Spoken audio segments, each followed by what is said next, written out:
Hi guys, and welcome to Calm Night Radio channel. Tonight we step into a world that calls itself new while already running on old cruelties. You arrive in English America in 1690, and almost everything around you tries to look ordinary.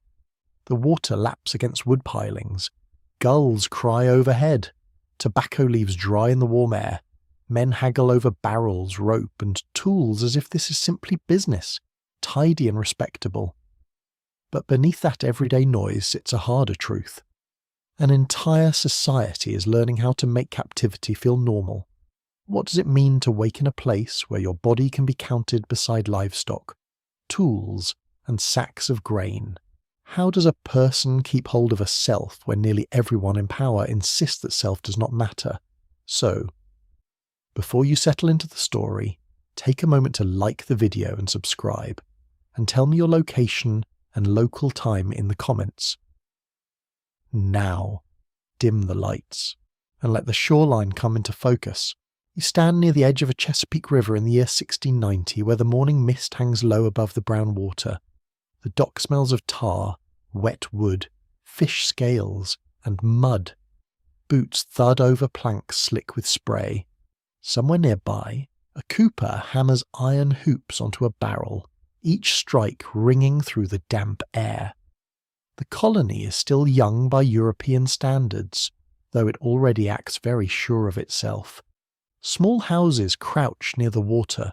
Storehouses lean under the weight of cargo. Beyond them stretch fields of tobacco, greedy and endless, soaking up land, labour, and lives. For black Americans in this world, life begins with a contradiction. The colony depends on your work, yet refuses your humanity. You're visible everywhere and recognise nowhere that matters. Your hands clear forests, hoe fields, tend livestock, ferry goods, cook food, carry water, and repair fences. Your presence is essential. Your freedom is not. By 1690, many black people in English America are already enslaved for life, especially in colonies like Virginia and Maryland. The legal system has been hardening for decades. It did not arrive all at once with one dramatic trumpet blast. That would have been too honest. Instead, it grew through court decisions, local customs, and laws written in cool ink by men who like to think of themselves as practical. In earlier decades, some Africans had gained freedom after years of labour, and a few acquired land, livestock, or even servants of their own. That fragile uncertainty faded as plantation slavery took firmer shape. By 1690, the direction is grimly clear. Blackness and bondage are being tied together so tightly that colonial society starts treating the connection as natural. Natural, of course, is a lovely word for something carefully built. You feel that structure in the smallest details of daily life. Someone asks your name, then shortens it, changes it, or replaces it altogether. A Christian name may be imposed at sale, at baptism, or simply because an English owner cannot be bothered to learn what you were called before. A name like John, Mary, Kate, Tom, or Bess slides over you like a rough garment that does not fit. A few names from African languages survive in records, but many vanish into silence. This is one of the quiet violences of slavery. The theft is not only of labour, it reaches for memory. The people around you come from many places. Some were born in West or West Central Africa. Some passed through the Caribbean before arriving on the mainland. Some were born in the colonies and know no other home, though the place does not love them back. They may speak different languages, carry different beliefs, and remember different landscapes. One person recalls humid forests and red earth. Another remembers a bustling port. Another remembers almost nothing except confusion, separation, and the endless motion of a ship. The colony flattens these differences into a single label, Negro, because simplification makes domination easier. Real life remains more complex. People bring skills in rice growing, cattle handling, metalwork, weaving, boat use, herbal knowledge, and food preparation. Planters often exploit those abilities while pretending Africans know only how to obey. That fiction does not survive a single serious glance. You notice the skill everywhere. A fence line stands because someone measured and cut it well. A canoe glides because someone understands currents. A field yields because someone knows the soil, the timing, the weather, and the stubborn moods of plants. In the kitchen yard, smoke carries the smell of cornmeal, stewed greens, and salted meat. A woman lifts a pot with a cloth wrapped around her hand, the steam dampening her cheek. Nearby, a child rubs sleep from tired eyes while another plucks feathers from a bird. These are ordinary scenes, but slavery distorts all ordinary things. Work that might build a household of your own builds someone else's comfort instead. In many parts of early English America, black people live in close physical contact with white households. Large plantation mansions are still less common in 1690 than they will become later, and many homes are rough, drafty structures rather than grand estates. That closeness does not create kindness. It creates surveillance. You sleep where you can be found. You rise when ordered. You move under watchful eyes. The owner, overseer, spouse, older child, visiting neighbour, even a hired servant may feel entitled to correct you, question you, or strike you. Privacy becomes a rare and delicate thing. So does rest. Night helps a little. When darkness settles over the settlement, the sounds change. Frogs begin their steady chorus from the marsh. Crickets stitch the silence together. Wind brushes the reeds with a whispering rasp. In that softer hour, voices may relax. Someone hums a melody under their breath. Someone else shares a bit of remembered language. A story is told in low tones, half caution and half comfort. Laughter appears sometimes too, dry and sudden, even under oppression. People remain gloriously inconvenient by continuing to be human. They joke, they complain, they notice absurdity. They protect scraps of pleasure the way one protects a tiny flame from wind. Food offers another glimpse of how survival works. The diet of enslaved people in 1690 is often monotonous and inadequate, based on corn, salted meat or fish when available, and whatever can be grown, gathered, fished, or quietly saved. Gardens kept in small patches may provide beans, peas, gourds, or greens. In some places, African foodways leave subtle marks on colonial cooking. Okra is not yet common everywhere, but knowledge of stewing, seasoning, pounding grains, and combining vegetables and starches travels with people even when recipes are not written down. Historians still argue about how much specific African culinary practice survived intact in the 17th century mainland colonies, because records are thin and owners rarely cared to document the lives they exploited with much precision. Even so, the evidence that cultural habits endured in an adapted form is strong enough to linger in the pot, the garden, and the shared meal. The colony counts people obsessively, but not compassionately. Lists are made for taxes, estates, labour demands, and inheritance. A black person may appear in the written record not as a voice, but as an entry, a number, a value. 1 cow, 2 feather beds, 3 Negroes. The handwriting is neat, the morality is not. This is among the coldest facts of the period.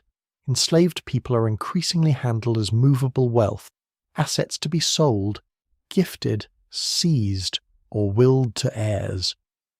A widow may inherit human beings alongside cooking pots and chairs. A debt may pull a family apart. A child may be listed without age, only size or usefulness. Colonial paperwork has a special talent for making cruelty sound administrative, and yet the law, for all its arrogance, remains messy on the ground. Daily life is full of negotiation, tension, and inconsistency. Some owners rely on threats, some use calculated rewards, some are absent for long stretches, leaving managers to run things. In small households, Roles blur. An enslaved man may chop wood at dawn, mend a net by noon, ferry tobacco to a landing in the afternoon, and sleep near livestock at night. An enslaved woman may grind corn, nurse a child, wash linen in cold water, stir a kettle, tend the sick, and still be expected to smile when spoken to. Children are drawn into labour early, first with errands and watching younger children, then with heavier tasks as soon as their bodies can bear them. Nobody asks whether they should. The weather governs everyone, though not equally. Summer presses against the skin like a hot, wet cloth. Mosquitoes whine at dusk, shirts cling to the back, mud sucks at bare or worn feet after rain. Winter in the Chesapeake is less dramatic than in the far north, but cold still slides through cracks in walls and settles into fingers, ears, and knees. Dampness gets into bedding. Smoke from a poor fire stings the eyes. Illness is common: malaria, dysentery, respiratory disease, and hunger all stalk the colony. Black people endure the same physical dangers as others while carrying the added burden of neglect and forced work. An owner may want labour preserved, not a life cherished. There is a difference, and the body knows it. You also begin to see how race is being taught, not merely noticed. Poor white labourers may suffer terribly, especially indentured servants. But colonial elites increasingly give them a poisonous gift, a social ladder, with black people placed firmly beneath them. After uprisings and unrest in the later 17th century, lawmakers have good reason, from their own anxious perspective, to prevent solidarity among the labouring classes. So they sharpen the boundary. White freedom, however limited, is flattered. Black unfreedom is enforced. This is not just prejudice floating in the air like bad weather. It is a political project. It helps secure land, profit, and control. A quirky detail survives from the edges of this world. In some records from colonial America, enslaved people appear as skilled hunters, ferrymen, or animal handlers trusted with difficult practical tasks. A man may know exactly how to guide a small boat through tricky inlets at night. Another may handle horses more confidently than his owner ever could. Colonists sometimes depended on knowledge they did not respect and on people they did not trust. That contradiction sits at the centre of the whole system, grinning in its unpleasant way. Religion also enters the picture, though not as a clean story of comfort or equality. Some colonists worry that baptizing enslaved Africans might imply they should be freed as fellow Christians. Colonial authorities move to separate those ideas. Conversion can be encouraged while bondage remains untouched. Imagine the audacity. The soul may be welcomed, perhaps, but the body stays claimed. Even where Christian teaching reaches enslaved people, it does not erase older beliefs, remembered customs, or private ways of understanding suffering and hope. Spiritual life becomes layered, improvised, and deeply personal. You feel the colony's uncertainty in another way too. It is still forming itself. Roads are poor, settlements are scattered, news travels slowly, distances matter. A river crossing can shape a whole day's labour. Wolves may still roam at the edges of cleared land. Forests crowd close to farms, thick with pine scent, insects, and shadow. To Europeans, the land often seems raw and waiting. It is neither. Indigenous peoples remain present across the region, trading, negotiating, resisting, and enduring their own terrible pressures from colonization. Black life in 1690 unfolds inside that larger, unstable frontier, where empires compete. Native communities fight to survive, and plantation agriculture expands like a stain. This does not make slavery accidental. It makes it foundational. By the end of a day in this place, your shoulders ache, your palms are rough, smoke clings to your hair and clothes, the taste of salt, ash, and stale corn lingers in your mouth. Somewhere in the darkness, a baby fusses, then quiets. Someone coughs. Someone prays softly. Someone stares upward through a gap in the roof. looking at a scatter of stars that seem almost offensively calm. You learn that life for Black Americans in 1690 is not one single experience, but a web of forced labour, legal vulnerability, cultural adaptation, and daily endurance. It is shaped by theft, but not defined only by what was stolen. Within the confinement, people still think, choose, remember, mourn, and make meaning. That may be the most unsettling truth for the society around them. Enslavement tries to reduce a person to property. It never fully succeeds. The colony can rename you, count you, sell your labour, and claim your future, but it cannot quite stop the inward life. Beneath the noise of barrel, waves, and tobacco commerce, that inward life keeps breathing, quietly, stubbornly, through the long Virginia night.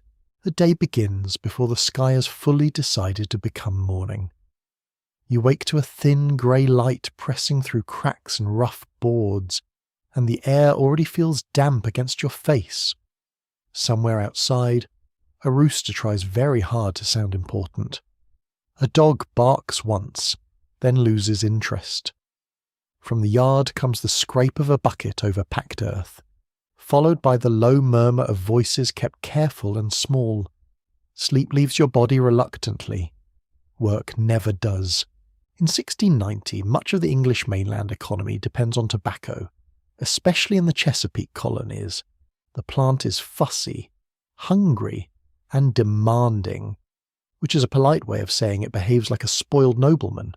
It wants cleared land, constant attention, and many hands. It exhausts the soil, it stains fingers, it bends backs. It also makes certain planters rich enough to believe this arrangement reflects divine wisdom instead of organised cruelty. You step into the morning chill with your clothes still holding the smell of smoke from the night fire. The ground is cool and gritty underfoot. Dew clings to weeds along the path. Ahead, the fields spread out in uneven rows, the broad leaves of tobacco hanging heavy in the early air. They have a sharp green smell, bitter and wet, mixed with the odour of mud, manure, and wood smoke drifting from the cooking place. By noon the scent will change. Heat will thicken it.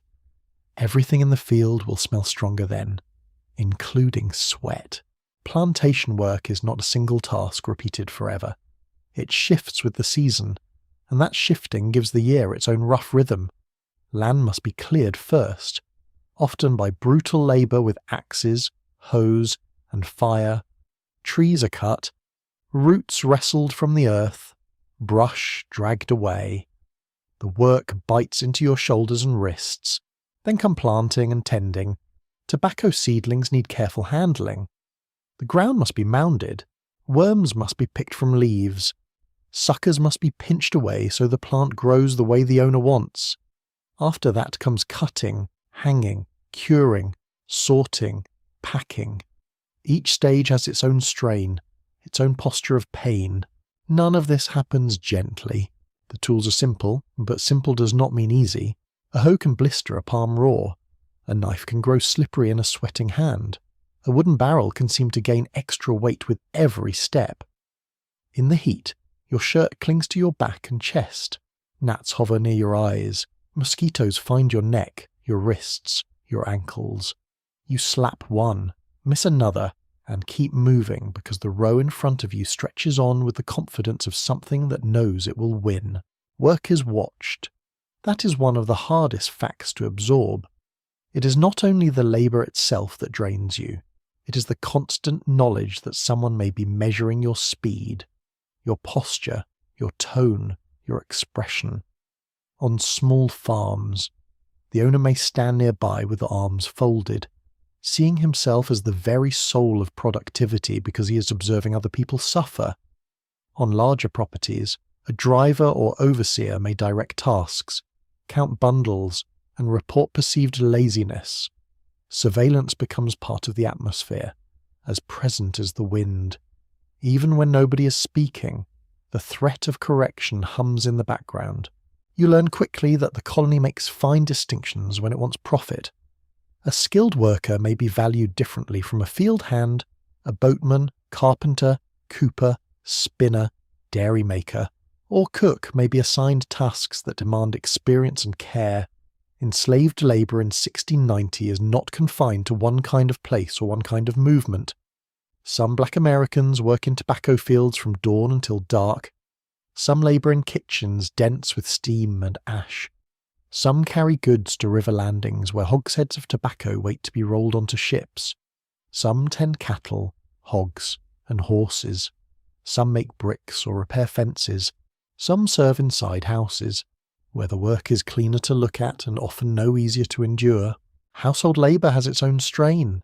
Inside the dwelling, you move through rooms smelling of damp wool, rush mats, candle wax, cooked meat, and stale ale. A pot bubbles over the hearth. Linen must be scrubbed in cold water until your fingers feel peeled and numb. Floors need sweeping. A child needs minding.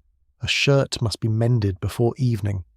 A mistress may complain that bread is too dark or broth too thin, as though the universe has wronged her personally. You hold your face still. That becomes a skill too. Children are woven into this labour system early. A young child may carry kindling, fetch water, fan flies away from food, or rock a crying baby. Older children scare birds from fields, gather greens, shell peas, and learn the habits of adult work before their bones have finished growing. Childhood exists, but under pressure. Play slips into small corners of the day, sudden and bright, then vanishes when called back to usefulness. A bit of chasing in the yard, a whispered joke, a carved toy made from scrapwood. Little acts survive. They always do. The tobacco field itself has a strange beauty, which makes the whole thing even crueler. In the early sun, the leaves shine with silver beads of moisture. Their broad surfaces catch light and shadow in slow ripples when wind passes over them. Birds skim low above the rows. The soil smells rich after rain.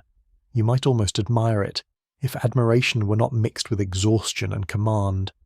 Beauty does not cancel suffering. It sits beside it, calmly, which can feel almost insulting. Midday is a hard hour. The sun climbs high enough to flatten all softness. Air presses down. The smell of warm leaf and human sweat becomes thick, almost chewable. Flies insist on every face. Your neck burns. Your lower back complains in a language older than speech. Food at this point may be brief and plain.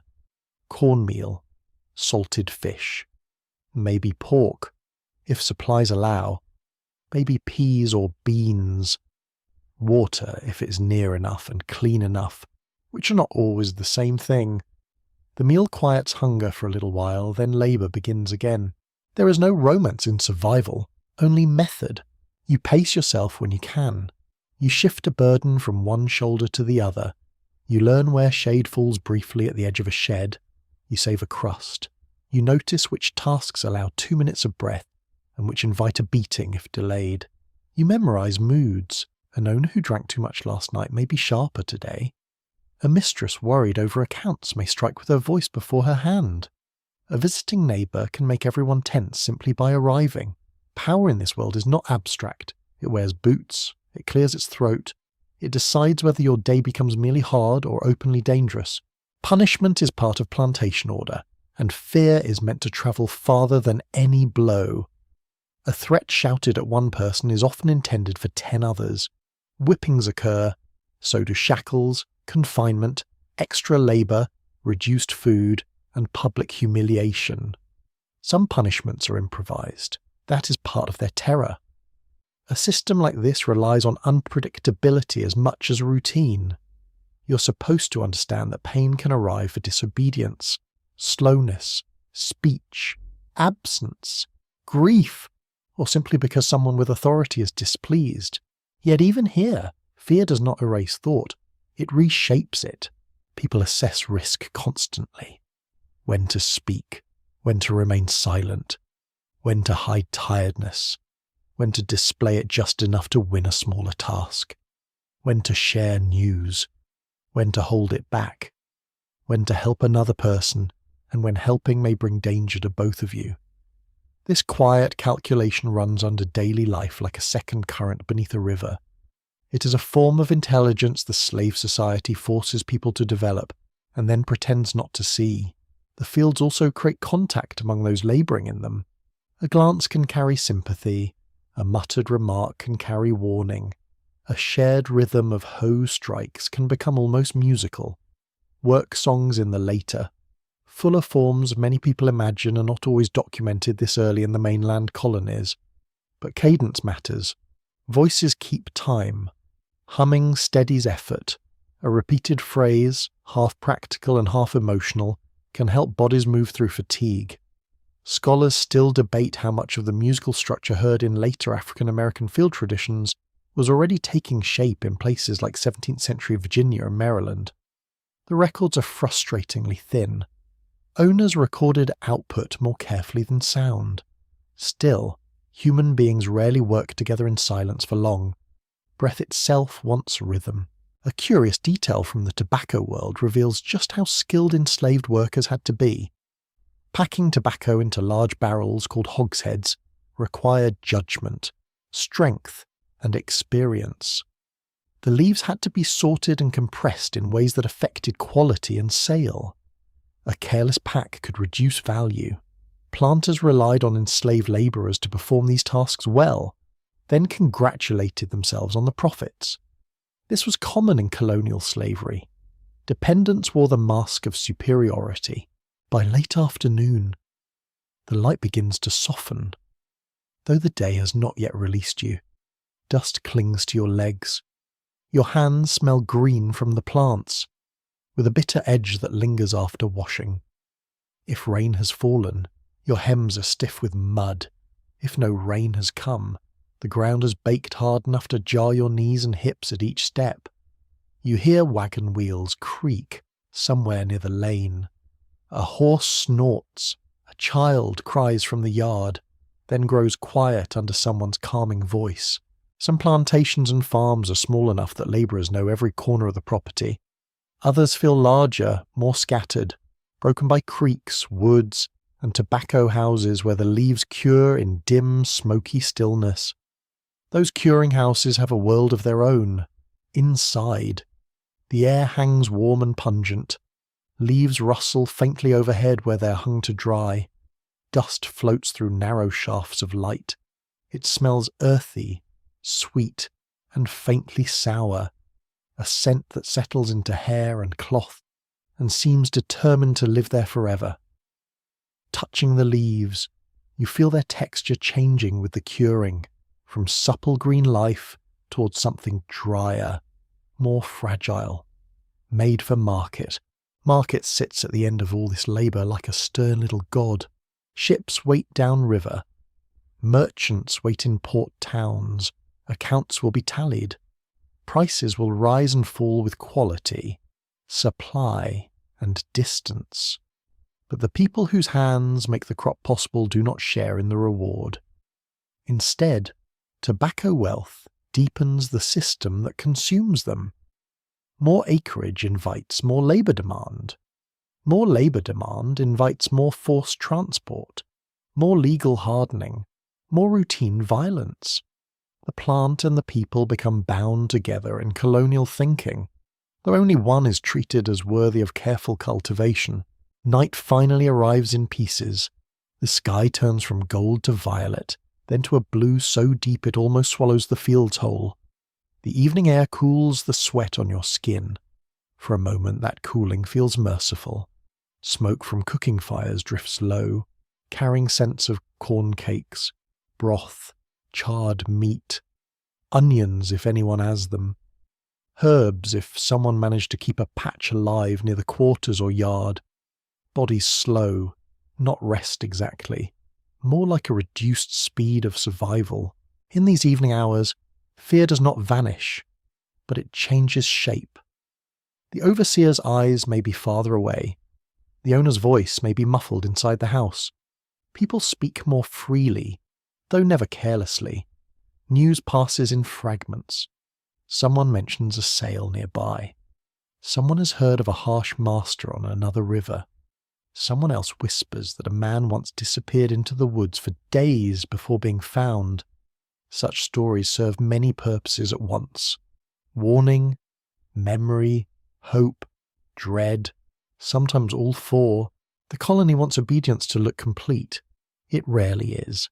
You see it in small refusals, a pace slowed when nobody can quite prove it, a tool hidden from a cruel hand, seeds tucked away, an insult answered only in the privacy of a look, a song altered so its meaning slips past white ears, a skill performed brilliantly for the benefit of one's own people, and only adequately for those claiming ownership. Resistance is not always dramatic. Sometimes it is the stubborn defence of an inner measure, the refusal to become exactly what the system demands. As darkness deepens, the tobacco fields fade into broad black shapes under the stars. Their leaves, so overbearing in daylight, now fall silent. Insects take over the soundscape. Frogs pulse from wet places near the creek. The ground releases the day's heat slowly, and the smell of earth softens. Your body aches in many places at once, arms heavy, knees sore, back tight, palms roughened and lined with tiny cuts. You lie down with fatigue pooled through you like warm lead, and still your mind keeps moving. That is what life in this tobacco world teaches most harshly. Work is never only work, it is discipline, surveillance, punishment, calculation, and profit woven into one long demand. The colony pretends the crop is the centre of everything. In truth, fear is just as important. Fear keeps the rows straight. Fear keeps the barrels moving. Fear keeps wealth flowing toward people who speak of order while living off stolen time. Yet under that pressure, human perception remains alive. You still notice the wet smell of dawn, the sting of gnats, the roughness of rope, the brief sweetness of evening air, the absurd vanity of men who think owning others proves greatness. And in noticing, you remain more than what they claim to own. By now, you understand that a name can be spoken like a kindness or used like a rope. In 1690 in the English colonies, names often arrive from other people's mouths before you have any power to answer them. A man with a ledger asks what you are called, and he does not really mean to know you. He means to record you. He wants a mark that fits neatly beside a price, a task, or a tax count. If your name is difficult for him to pronounce, he trims it. If it sounds too African to his ear, he replaces it. If he feels pious, he offers a Christian name as though this is a gift rather than an erasure. You become John, Sarah, Tom, Betty, Will, Nan. The pen moves. The old sound fades from the page, but it does not always fade from memory. A true name may still live in the quiet places of the day. It may be held in the mind like a coal covered with ash. Not extinguished, only hidden. A mother may whisper it to a child at night. A friend may speak it very softly when no white ear is near. Someone may keep an African word for a river, a tree, a food, a prayer, and tuck it into conversation like a bead sewn into a hem. The colony can be very effective at stealing public identity. Private identity is more stubborn. It stays alive in fragments, in sounds, in the angle of memory. This section of life is shaped by a painful truth. Families are fragile in a slave society, yet people build them anyway. That is one of the clearest signs of human endurance. The law may not fully respect black marriage. Church blessing may be uncertain or refused. A sale, a debt, or a death may separate people without warning. Even so, bonds form. People choose partners, they make promises, they raise children, they claim elders, they stand beside those who share hardship with them. Kinship becomes both emotional shelter and practical survival. The colony does not make this easy.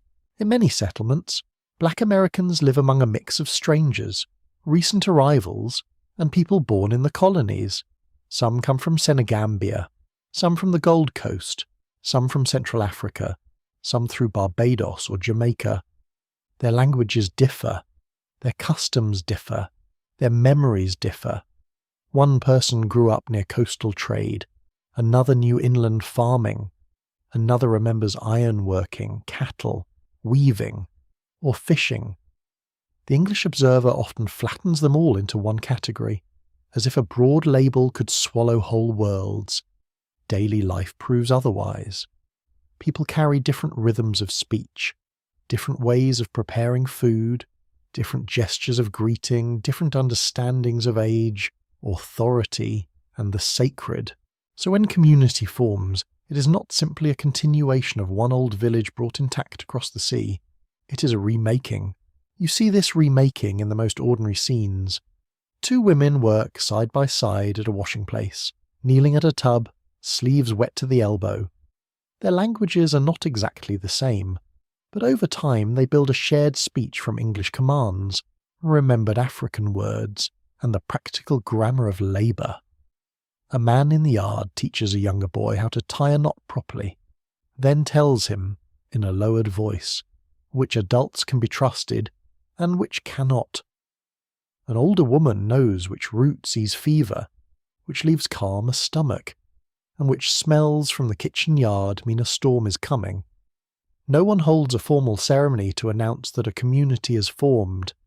It happens through repetition, need, affection, and the long pressure of living. Children stand at the centre of this change. For a child born into the colony, Africa may be a place carried in the speech of parents or elders rather than in direct memory. The child learns the smell of Chesapeake mud, the look of tobacco rows, the bite of winter dampness in a wooden cabin, and the sounds of English authority barked through the workday. Yet the child also learns songs with unfamiliar patterns, folk tales shaped by animal tricksters, cooking methods with deep roots, and ways of honouring elders that do not come from England at all. Identity becomes layered. It is not simple, it is not static, it is made under pressure. That pressure shows in family life from the beginning. A mother wakes before sunrise, ties a cloth around her head, and balances the demands of labour with the constant pull of care. She may need to feed an infant before walking to the fields. She may leave a child with an older woman, an older sibling, or another trusted person in the quarter or yard. She may spend the day carrying both physical fatigue and a private map of worry. Is the baby warm enough? Is the child near the hearth? Did the coughing stop? Will there be enough food tonight? These questions sit beneath every task. The colony sees output. She feels all the rest. Men too are forced to build family life in unstable conditions. An enslaved father may chop wood, pack tobacco, ferry goods, or tend livestock all day while thinking about the child he will only see after dusk. He may not have legal authority over his own household. He may not be permitted to protect his family in the ways free men imagine as ordinary. He still teaches, jokes, warns, lifts, comforts, and claims. He may show a child how to sharpen a small tool safely, how to watch the sky for weather, how to listen when a white voice turns dangerous. Fatherhood under slavery is always threatened, but it is not absent. What you notice most is how much of family life takes place in the margins, a meal eaten quickly but together, a lullaby hummed over a sleeping baby, hair braided by firelight, a story told while mending clothes, a shared glance that says today was hard but you are still here. Tenderness becomes compact. It must fit inside narrow spaces, yet it can be very strong there. The houses or cabins where such life unfolds are often rough and cramped. The air smells of smoke soaked into wood, all damp from use, and the sour edge of clothes worn too long between washings. In cold weather, people huddle near a hearth that offers more smoke than comfort. In summer, the heat lingers after sunset, and everyone tries to find a bit of breeze through the doorway or cracks in the wall. You hear spoons scrape wooden bowls, a baby fussing, someone clearing a throat after a day in dust, someone else humming while patching a sleeve. Touch matters in this world. A hand on a shoulder, a child leaning against a knee, fingers working gently through tangled hair. The body, so often used by force during the day, becomes again a source of reassurance when night falls. There is humour too, and thank goodness for that, because the human spirit apparently refuses to be sensible about despair. Someone imitates the stiff walk of a planter who thinks he's a grand gentleman. Someone else rolls their eyes so perfectly that even an exhausted friend starts laughing. A child makes a face at a sulking chicken. A woman mutters a sharp little observation about the mistress's cooking and earns a barely contained snort from 3 others. Humour can be dangerous if overheard, but among trusted people it releases tension like steam escaping a kettle. It reminds everyone that power may be brutal without being admirable. The making of kin does not rely only on blood. That is one of the most important developments in black life in 1690. An older unrelated woman may become auntie in every way that matters. A man from a distant region may become brother because he shared food during a hungry week or stood beside you when punishment threatened. A girl may be treated as a daughter by someone who did not bear her, but has fed, guided, and guarded her since infancy. These chosen bonds matter enormously in a world where legal institutions refuse stable recognition. The community creates its own forms of belonging because it must. Historians still dispute how closely some of these kin structures echoed specific African models, and where they became something new under colonial conditions. The evidence is scattered, and records kept by slaveholders often miss the emotional architecture of black life entirely. Yet the outlines are visible enough. People invented durable relationships in the face of planned disruption. That takes imagination as much as strength. You can see the pressure of disruption in sale notices and estate divisions. An owner dies, and suddenly people who have lived on one property for years are appraised, sorted, and transferred. A widow needs cash. A son inherits the land. A creditor demands payment. A family that looked stable on Tuesday can be broken by Friday because some white man in a wig believes account settling is the highest expression of civilization. Separation becomes a constant fear, even where it has not yet happened. It hovers. People learn not to speak too confidently about tomorrow.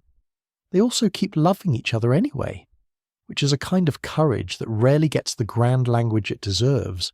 Courtship exists, though often under conditions that distort it. 2 people may steal moments at a well, at a fence line, after Sunday worship, or during an errand to another property. A look becomes precious when time is scarce.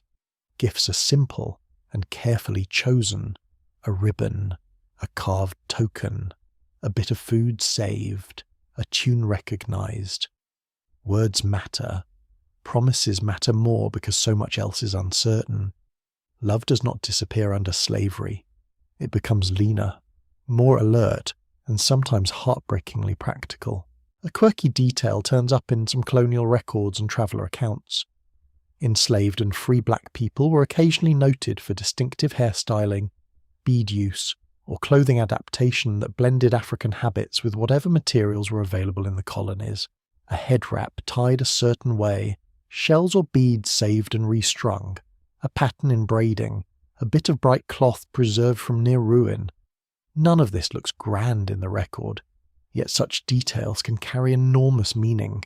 Style becomes memory worn on the body. Language changes too. It bends under pressure without breaking. English is unavoidable in the colonies, especially for commands and transactions. But people do not receive it passively. They reshape it through accent, rhythm, borrowed words, and local invention. On plantations and farms, speech may become a blend of practical English and retained African elements, differing from place to place and household to household. Misunderstanding can cause danger.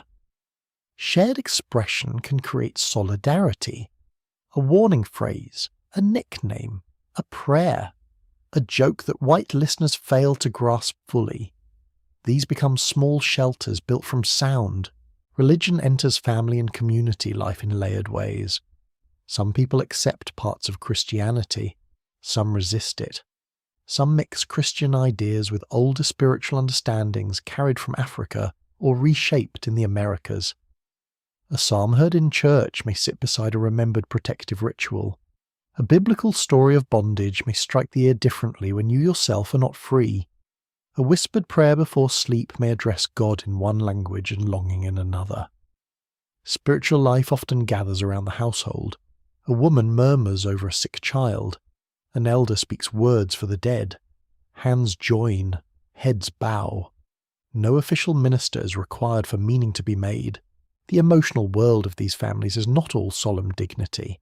Despite what certain polished histories once liked to pretend, people get irritated with each other. Siblings fight, lovers sulk, old people complain about youthful foolishness, and young people think old people enjoy complaining too much. Someone burns the porridge, someone forgets the water bucket, someone laughs at exactly the wrong moment and cannot stop. Daily life remains full of tiny frictions and ridiculous moments. That ordinary texture matters. It keeps these lives from being flattened into symbols. As night deepens, the interior of the cabin or small room settles into a particular kind of hush. Firelight flickers orange across faces and rough timber. Outside, the insects continue their steady chorus. Somewhere nearby, a horse stamps in the dark. The smell of ash, cooked corn, and worn blankets hangs low in the air. A baby has finally drifted to sleep. An older child lies curled near the hearth. Two adults speak quietly about the day, not in grand speeches, just in the measured way tired people talk when they're trying to stay human under strain. You begin to understand that slavery attacks identity from many directions at once. It renames, records, prices, threatens, and disperses. But black Americans in 1690 answer with their own forms of making. They make family where the law offers none. They make language from fragments. They make memory portable. They make trust slowly and carefully. They make belonging under conditions designed to deny it. In a colony obsessed with ownership, these acts are not decorative. They are essential. They are how a people remains a people, even while others attempt to reduce them to labour and property. And in the dark, when the world grows quiet enough to hear breathing, you know this much with absolute certainty. A ledger can list a body. It cannot fully contain a life. By 1690, the law has learned how to speak softly while doing very hard things. It rarely arrives in a burst of drama. No trumpet sounds. No black robe sweeps across the yard like a villain in a play. Instead, rules accumulate in ledgers, court orders, parish notes, estate papers, and colonial statutes. They gather piece by piece until a whole life can be fenced in by words written far away from the field, the kitchen, or the river landing. You feel that power even if you never touch the page. The page still touches you. In the English colonies, slavery is becoming more organised, more hereditary, and more explicitly racial with each passing decade. Earlier in the 17th century, status could sometimes be less fixed. Some Africans gained freedom after terms of labour. Some sued in court. A small number acquired land, livestock, and legal standing unusual for later generations. By 1690, those openings have narrowed sharply.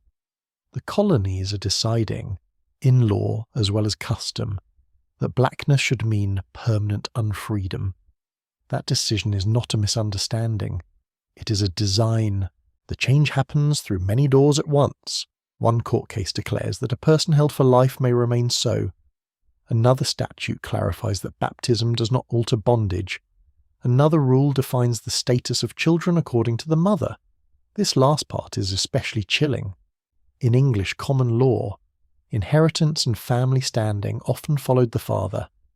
Colonial slavery moves another way when profit demands it. If an enslaved woman gives birth, her child inherits her status. This means slavery can reproduce itself without any need to explain morality, only ownership. A colony that wants labour for the future begins writing the future into the womb. The elegance of the legal wording can be almost offensive. Dry language, neat handwriting, orderly intentions. Meanwhile, the actual meaning is that a child can be claimed before taking a first proper step. You begin to notice how law and daily habit feed each other. White colonists do not wait for every detail to be written before acting as masters.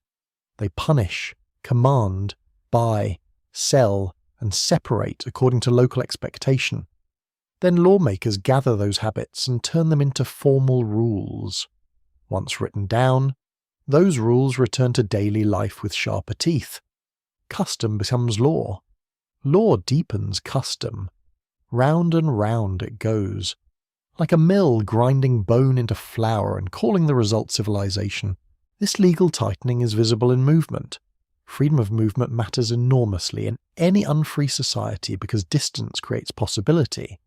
A path to a neighbouring farm may offer kin, a road to a town may offer information, a river may offer escape, so the law and the people who love using it begin to restrict movement carefully. Passes, permissions, questions, patrols, and punishments grow more common. A black person travelling alone may be stopped and challenged. Why are you here? Who sent you? Where is your paper? The colony is teaching itself to distrust black mobility because mobility threatens control. Even when no written pass is required in a particular setting, the expectation of permission hangs in the air. You learn that crossing a boundary is never just walking. It is a risk measured against hunger, family, work, and hope. Law also shapes testimony and trust. In many colonial settings, black people have little or no reliable standing in court against whites. This means injury can be suffered without remedy. A beating may leave bruises and swollen ribs, but if the attacker is white and respectable, the legal world often shrugs. A promise may be made and broken. A child may be taken. A debt of kindness may be denied. The court, that proud little theatre of order, frequently chooses which voices count before anyone even speaks. Justice, in such places, is less blind than selectively asleep. Punishment becomes more systematized too. Masters already use violence freely, but legal codes increasingly support severe discipline. Running away, resisting, stealing food, striking back, or gathering without permission can all draw harsh consequences. The point is not only correction, it is display. The law wants obedience to become visible and memorable. Fear must travel through the community. It must enter the mind before the hand moves, before the foot steps off the property, before the mouth decides whether to answer honestly or hide the truth. The body becomes a legal object. That sentence sounds cold because the reality is colder. The colony treats black bodies as labour sources, reproductive assets, taxable property, collateral and inheritable wealth. Appraisers estimate value according to age, strength, sex, skill, and health. A young man may be prized for field labour. A woman of childbearing age may be valued in ways that reveal the sick arithmetic of hereditary slavery. A skilled carpenter or boatman may fetch more because talent raises market worth. The legal order does not simply permit slavery. It teaches people how to price human capacity with disturbing precision. This does strange things to family life. A husband and wife may belong to different owners, with no secure legal protection for their bond. Children can be counted as assets in an inventory. A widow settling an estate may divide people among heirs as if distributing spoons, cattle, and featherbeds. Law calls this administration. The enslaved experience it as rupture. Yet because the paperwork looks tidy, colonial society congratulates itself on being orderly rather than monstrous. It is one of history's least attractive habits. There's another piece to this legal world that matters greatly. Colonial leaders are not only interested in controlling black people, they're also interested in shaping poor whites. After unrest earlier in the century, especially in places like Virginia, the ruling class grows more determined to prevent alliances among labouring people. So race becomes a tool of government. Laws and practices gradually give white servants and poor white freemen certain advantages, however limited, while hardening the permanent subordination of black people. This is not equality for whites. It is bribery in social form. The message is simple and poisonous. You may be poor, but at least you are not black. Such thinking helps stabilize a plantation society that might otherwise tremble under the weight of its own injustice.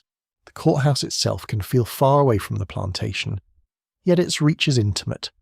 Imagine a modest colonial court day, horses tied outside, mud on boots, men talking loudly about boundaries, tobacco debts, stray livestock, and parish business. The room smells of damp wool, ink, pipe smoke, and old wood. Papers rustle, names are called, fines are assessed, estates are recorded. Somewhere in that routine business, black lives are categorized and constrained. An enslaved person may be mentioned only briefly, perhaps as disputed property, perhaps in a case involving punishment, perhaps in an inventory. The legal machinery does not need to shout to alter a future, it only needs to enter the record. Historians still debate how consistently some statutes were enforced across scattered settlements in the late 17th century. Colonial administration was often uneven, distances were real, communication was slow, local practice could vary, yet uneven enforcement did not mean gentle conditions, it meant uncertainty, and uncertainty often favours the powerful. A master could claim custom when the law was vague, and claim law when custom was challenged. For the enslaved, that made the system harder to predict and therefore harder to navigate safely. Religion appears here too, though in a form both solemn and self-serving. Some colonists once feared that Christian baptism might require emancipation, or at least complicate ownership. Colonial lawmakers moved to remove that uncertainty. A person could be baptized and remain enslaved. The soul, apparently, might be washed while the chains stayed firmly in place. This adjustment mattered greatly. It allowed colonists to present themselves as Christian without surrendering labour or profit. Few combinations are more revealing than spiritual concern paired with economic convenience. Marriage law exposes similar hypocrisy. White marriage is recognised, recorded, protected by church and state. Black unions may be informally acknowledged by communities and sometimes tolerated by owners, but they lack secure legal protection. A spouse may be sold. A partnership may be ignored in probate. A parent may have no recognised claim over a child because ownership outranks family. The law sees what it wishes to see. It is highly attentive to property and curiously blind to affection. You can also feel law in architecture and landscape. Fences matter. Locks matter. Distance between quarters and roadways matters. Who sleeps where matters. A bell, a horn, or a shouted call marking labour time has legal weight behind it, because refusal may bring punishment backed by accepted authority. Even clothing can carry legal and social meaning. Better garments may signal status within a household. Coarser fabric may mark labouring bodies. A hat removed at the wrong moment, or a gesture read as insolence can slide quickly into legal trouble, because hierarchy is always looking for a stage. A quirky and grimly revealing detail from colonial records is the care some lawmakers gave to defining the consequences of interracial sex, mixed parentage, and social mixing. Their obsession tells you exactly what haunted them. They feared blurred boundaries. They feared claims to kinship. They feared any fact that exposed race as something made and enforced rather than naturally fixed. So statutes multiplied around marriage, fornication, illegitimacy, and inherited status. The colony was trying, in legal language, to discipline the messy human world into profitable categories. Human beings, annoyingly for lawmakers, remained messier than the law preferred. At the same time, the legal order was never only a tool of white elites in wigs. Ordinary neighbours participated in it. They reported runaways. Witnesses gave statements. Parish officials counted tithables. Merchants honoured bills of sale. Ship captains transported human cargo. Women managing households demanded enforcement. The system was wide. Its cruelty rested not only on a few major figures, but on many smaller hands performing ordinary tasks. That is part of what made it durable. For black Americans in 1690, learning the law often means learning danger indirectly. You may hear that a baptized man was not freed. You may learn that a woman's child belongs to her master. You may discover that running away carries harsher consequences than before. You may see a free black person challenged, taxed, or restricted in ways meant to remind everyone how thin legal security can be. Knowledge spreads through rumour, caution, witness, and bitter example. Nobody needs to hand you a legal manual. The colony teaches through consequences, and still, even here, the law does not fully conquer the inner life. People make judgments about which rules are fixed, which are flexible, which officials can be petitioned, which masters can be negotiated with, which moments offer opportunity. Some free black people navigate the system with extraordinary care, buying land, making contracts, baptizing children, and defending claims where possible. Some enslaved people appeal to custom, to religion, to an owner's vanity, or to communal pressure in order to protect a marriage, visit a child, or avoid sale. These are not signs of legal fairness. They are signs that people under pressure become acute readers of power. As evening falls, the written world of statutes and court orders seems to disappear into the dark. The paper is tucked away, the ink dries, the magistrate goes home, but the effects remain in the yard, the cabin, the field, and the cradle. A mother holds a sleeping child and knows the law already reaches toward that small body. Her husband listens for footsteps outside because a sale or order could arrive with morning. A young man looks toward the road and weighs the meaning of distance against the certainty of punishment. The law is not only in books, it is in the narrowed path, the controlled movement, the insecure family, the body marked for labour. What is taking shape in 1690 is not a temporary disorder waiting to correct itself. It is a structure learning confidence. It has discovered forms, phrases, and procedures that allow domination to appear reasonable. It can count people, classify children, excuse violence, and bless ownership in the same breath. That is the new development of this moment. Slavery is no longer only a harsh practice on the ground.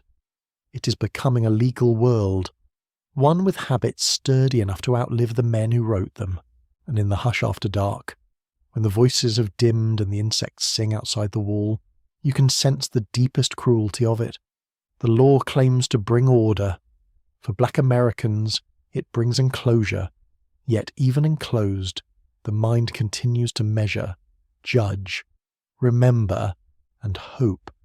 No statute can fully command that hidden place. The colony may write many things. It cannot write the whole of you. Morning comes with the smell of damp earth and old smoke, and your body knows the hour before your eyes fully open.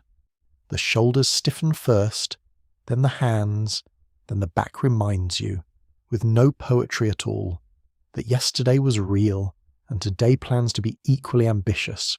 Outside, the yard is still grey with early light. A bucket knocks against a well frame. Someone coughs.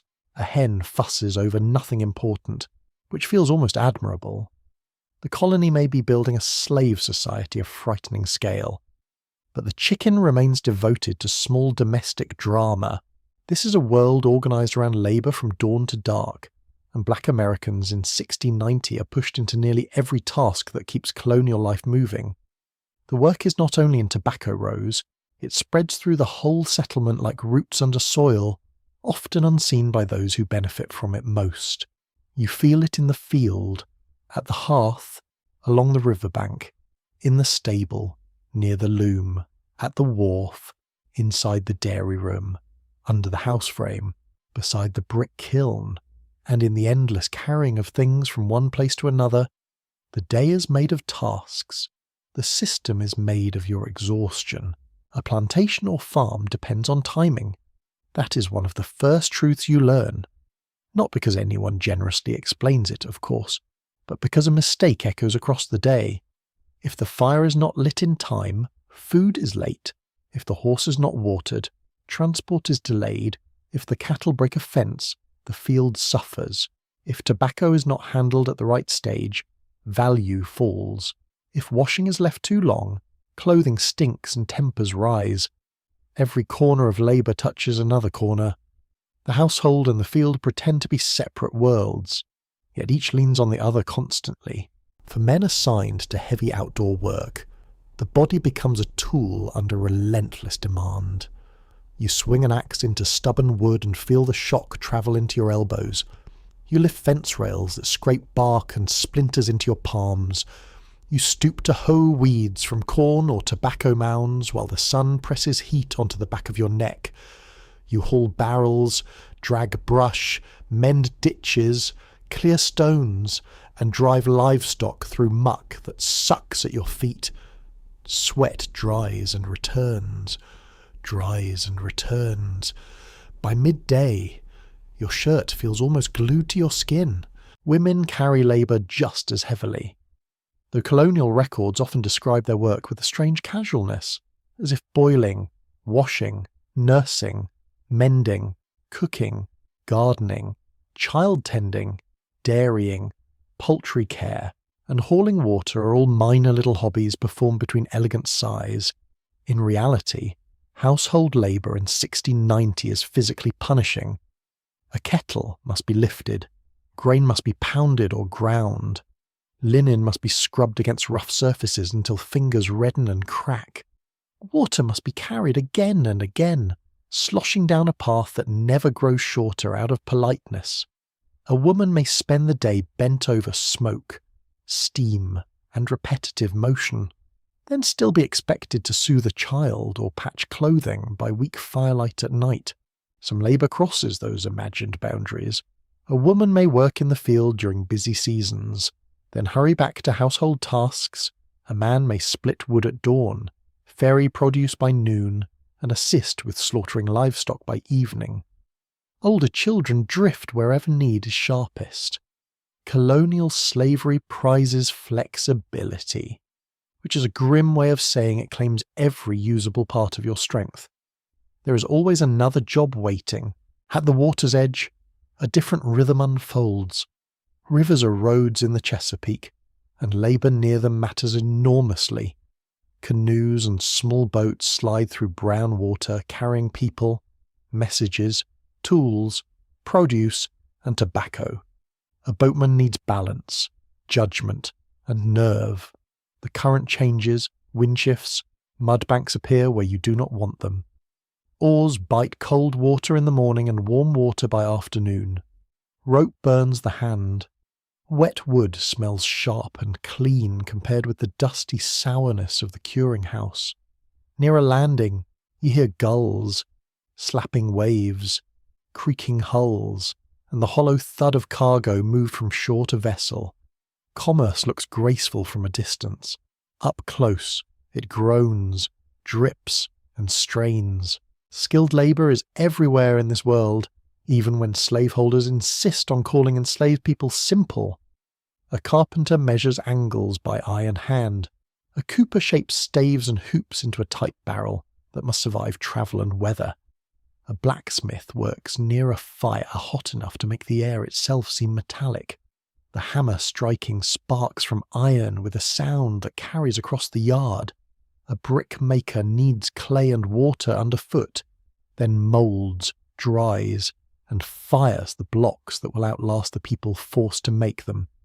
The colony depends on craftsmanship while pretending mastery belongs only to ownership. It is one of its more ridiculous delusions. Inside a house, labour has its own soundscape. The broom's dry whisper over floorboards, the scrape of a knife over turnip skin, the wet slap of laundry, the rattle of pots, a baby crying from hunger or heat, the hiss of fat in a pan, the crackle of green wood refusing to burn properly. The small daily orchestra never really stops. Even quiet tasks carry tension. Sewing by dim light can tire the eyes and stiffen the shoulders. Carding wool leaves tiny fibres on the skin. Churning butter punishes the arms with endless repetition. Gentle-looking work has a talent for becoming punishing by hour 3. And then there is the smell. Colonial life is full of it. Ash, wet wool, tallow, sweat, tobacco leaf, dung, sour milk, river mud, leather onions, damp straw, iron, blood from slaughtered animals, pine shavings, yeast, and saltfish. Nothing is sealed away neatly, everything mingles. In the dairy room, the air is cool and thick with milk and wood. In the smokehouse, meat hangs in a darkness fragrant and heavy enough to settle into your hair. In the stable, hay and manure blend into a warm animal scent that clings to the nostrils. In the kitchen, steam kisses the face, and smoke finds the eyes with malicious accuracy. A curious detail from this period is just how many enslaved people handled tasks requiring trust. Despite living under a system built on distrust, someone might be sent with a horse to a neighbouring property, ordered to carry grain to a mill, or asked to watch animals during birthing season. Another might be left with keys to a storeroom, or told to prepare food for a household that loudly proclaimed black inferiority, while quietly depending on black competence every single day. Colonial society was full of these contradictions. It treated people as property while relying on judgment, memory, and skill that property does not possess. Children move through this world learning work almost by osmosis. A little girl carries scraps to the pigs and watches how older hands knead dough. A boy follows a fence line, learning where posts rot fastest after rain. Another child scares birds from a patch of corn with waving arms and increasing personal insult, because apparently even crows deserve a sharp opinion by noon. The line between helping and labouring fades early. A child may be praised for usefulness when very young, then expected to bear adult strain before true strength has arrived. You can see it in the way older children stand, already watchful, already measuring tone and risk. The day also changes with the season. In summer, labour begins in a wet warmth that turns punishing by midday. Sun burns the ears, the cheeks, and the backs of necks. In autumn, curing, harvesting, slaughtering, and storing fill every hour with urgency. Winter brings mud, cold water, smoke trapped low in cabins, stiff fingers, and repairs that cannot be ignored. Spring opens the cycle again with planting, ditching, clearing, and endless preparation. The year is not a circle so much as a wheel that keeps rolling over the same bodies. Historians still argue about the precise distribution of labour between enslaved Africans, African Americans, indentured Europeans, and poorer free workers in some smaller households around 1690. The records can be patchy, and categories blur in local practice. But one thing grows clearer with each decade. Black labour is becoming central to the colonial economy in a way that is increasingly permanent and inheritable. By this point, the direction is unmistakable. The colony is learning to rest its future on coerced black work. That future is built in part by hands that make things no ledger can describe properly.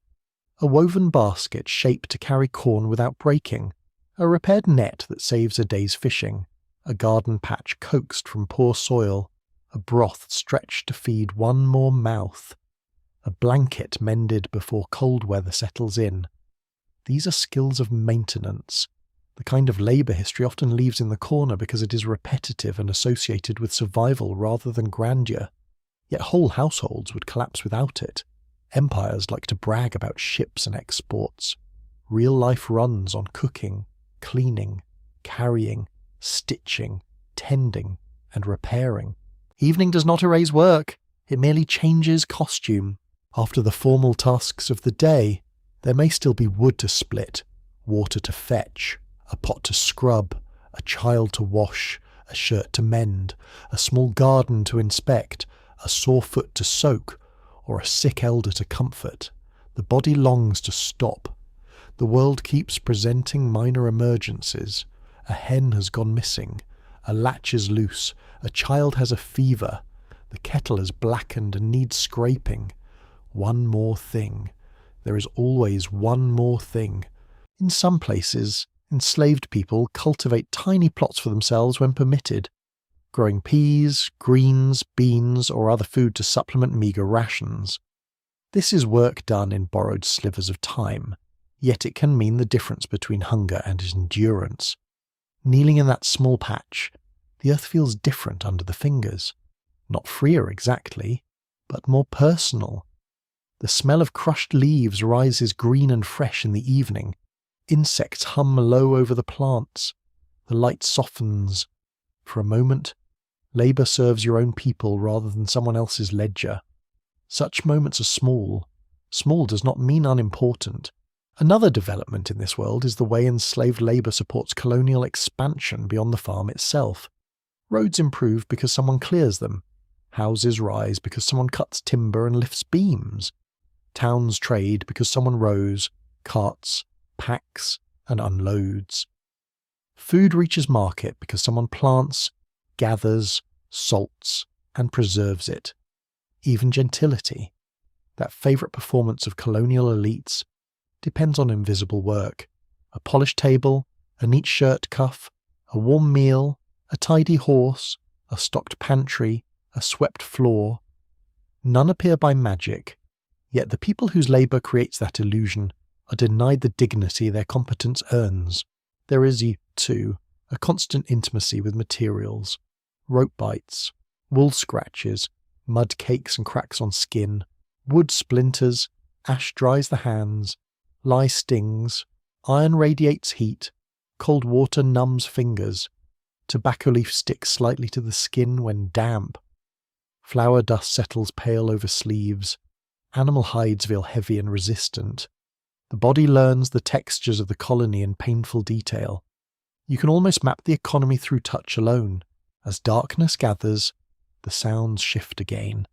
The louder commands of the day fall away. Frogs begin in the wet places. Wind moves through reeds near the water. A spoon knocks lightly against a bowl. Low voices trade remarks over food. Someone exhales with the dramatic weariness of a person hoping the sound itself counts as a complaint. It should. The stars come out over fields, wharves, barns, kitchens and cabins alike, looking far too serene for a world arranged by such hard labour. What becomes clear in these hours is that work from dawn to dark is not merely a schedule. It is the method by which the colony extracts value from black life at every turn.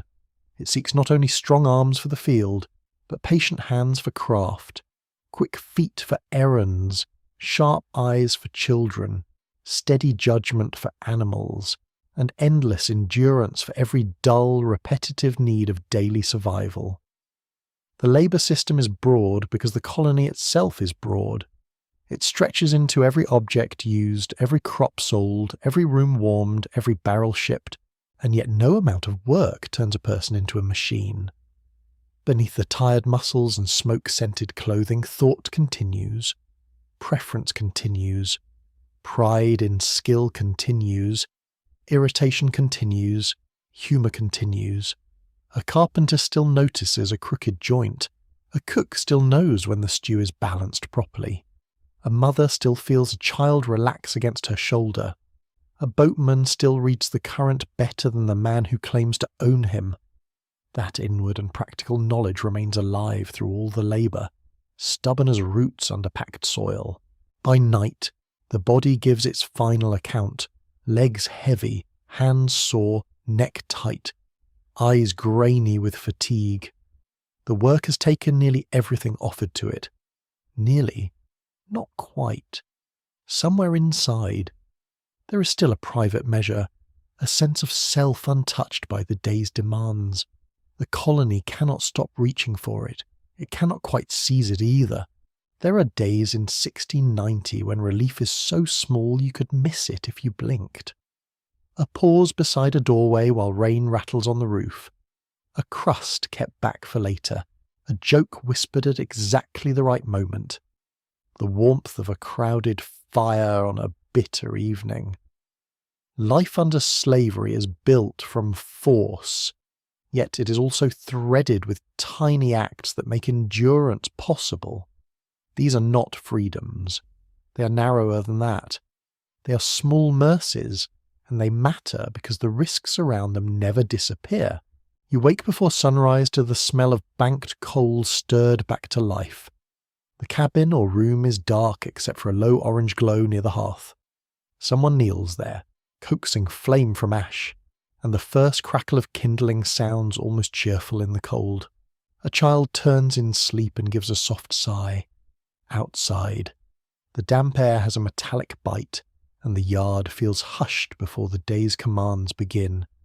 In such moments, calm exists briefly, as thin and fragile as frost on a fence rail. Food is one place where mercy and danger live side by side. Rations are often poor, repetitive, and controlled by others. Cornmeal, salted fish, salted pork, peas, beans when available, and whatever can be grown or gathered in spare moments. Yet people find ways to stretch and improve what they receive. A handful of greens from a hidden patch, a bit of fat saved from a better day, fish caught quietly from a creek, herbs added to broth. Food prepared with care can feel like defiance against a system that prefers mere survival over comfort. The smell of onions softening in a pot, the earthy scent of beans, the sweetness of roasted corn, the sharp pleasure of something seasoned well. All of these can lift a weary spirit. But even food carries risk. Take too much from a storehouse and punishment may follow. Spend too long at a fishing spot and someone may ask questions. Hide produce badly and it may be discovered. Everything useful has to be measured against consequences. You learn not only how to preserve food, but how to preserve secrecy. Clothing offers another narrow mercy. A better pair of shoes, even old ones handed down, can save feet from cuts, mud, and winter damp. A head wrap tied snugly can keep dust from the hair and hold a little dignity in place through a hard day. A patched shirt made with care feels different from one thrown together in haste. Wool scratches, linen chafes, and wet fabric clings unpleasantly. Yet even within those limits, people alter things when they can. A seam tightened, a tear mended neatly, a strip of brighter cloth saved and reused. Touch matters here. The comfort of cloth that fits your shoulders properly can feel almost luxurious when so much else does not. The body remembers every kindness. Warm water for washing sore hands, a stool offered to an elder, extra straw under bedding in cold weather, a hand steadying someone who nearly slips in the mud. These gestures are ordinary, but under coercion they carry unusual weight. Care becomes practical, immediate, unsentimental. Nobody announces a grand philosophy of compassion. Someone simply notices that another person is limping and takes the heavier bucket. Someone saves the softer piece of bread for a child. Someone stays awake a little longer beside the sick. Illness is common, and mercy often takes the form of nursing. Fever, ague, dysentery, coughs, infected cuts, swollen joints, and exhaustion move easily through a colony where labour is constant and living conditions are rough. The air in a sick room or cabin can smell of sweat, damp blankets, smoke, and steeped herbs. A cloth laid on a forehead cools for only a moment, then warms again. A cup of broth may be all the body can manage. People rely heavily on knowledge passed hand to hand, which bark lowers fever, which root settles the belly, which leaves can be boiled into steam for breathing, which prayer or whispered word gives courage when medicine is weak. Some planters valued enslaved healers for practical reasons, which is another of those charming colonial contradictions. They distrusted black knowledge in public and relied on it in private when illness struck. A woman known for treating children might be called in urgently, then thanked with caution rather than respect. A man skilled with animals and simple remedies might be expected to keep both livestock and people functioning with little praise and less rest. Ability was welcome, authority was not. Children, as always. Find slivers of life where adults see only strain. In a yard after work, a few of them may chase each other around a stump or fence post. Their laughter quick and bright before someone hushes them. A scrap of rag becomes a doll. A stick dragged through dirt becomes a whole world of shapes. Pebbles become game pieces. A song becomes a clapping rhythm. Play does not erase the harshness around them, but it proves that delight can still spring up in poor soil. Watching them, adults sometimes smile in spite of themselves, then look away quickly, as though joy too should be guarded. Music and sound bring their own mercies. A hummed tune while sweeping, a work rhythm tapped softly on a bucket, a low evening song rising near the fire, hands clapping once or twice to mark a beat, voices joining on a line everyone knows. Not a performance, not a spectacle, just a brief making of shared atmosphere. Sound helps people breathe together.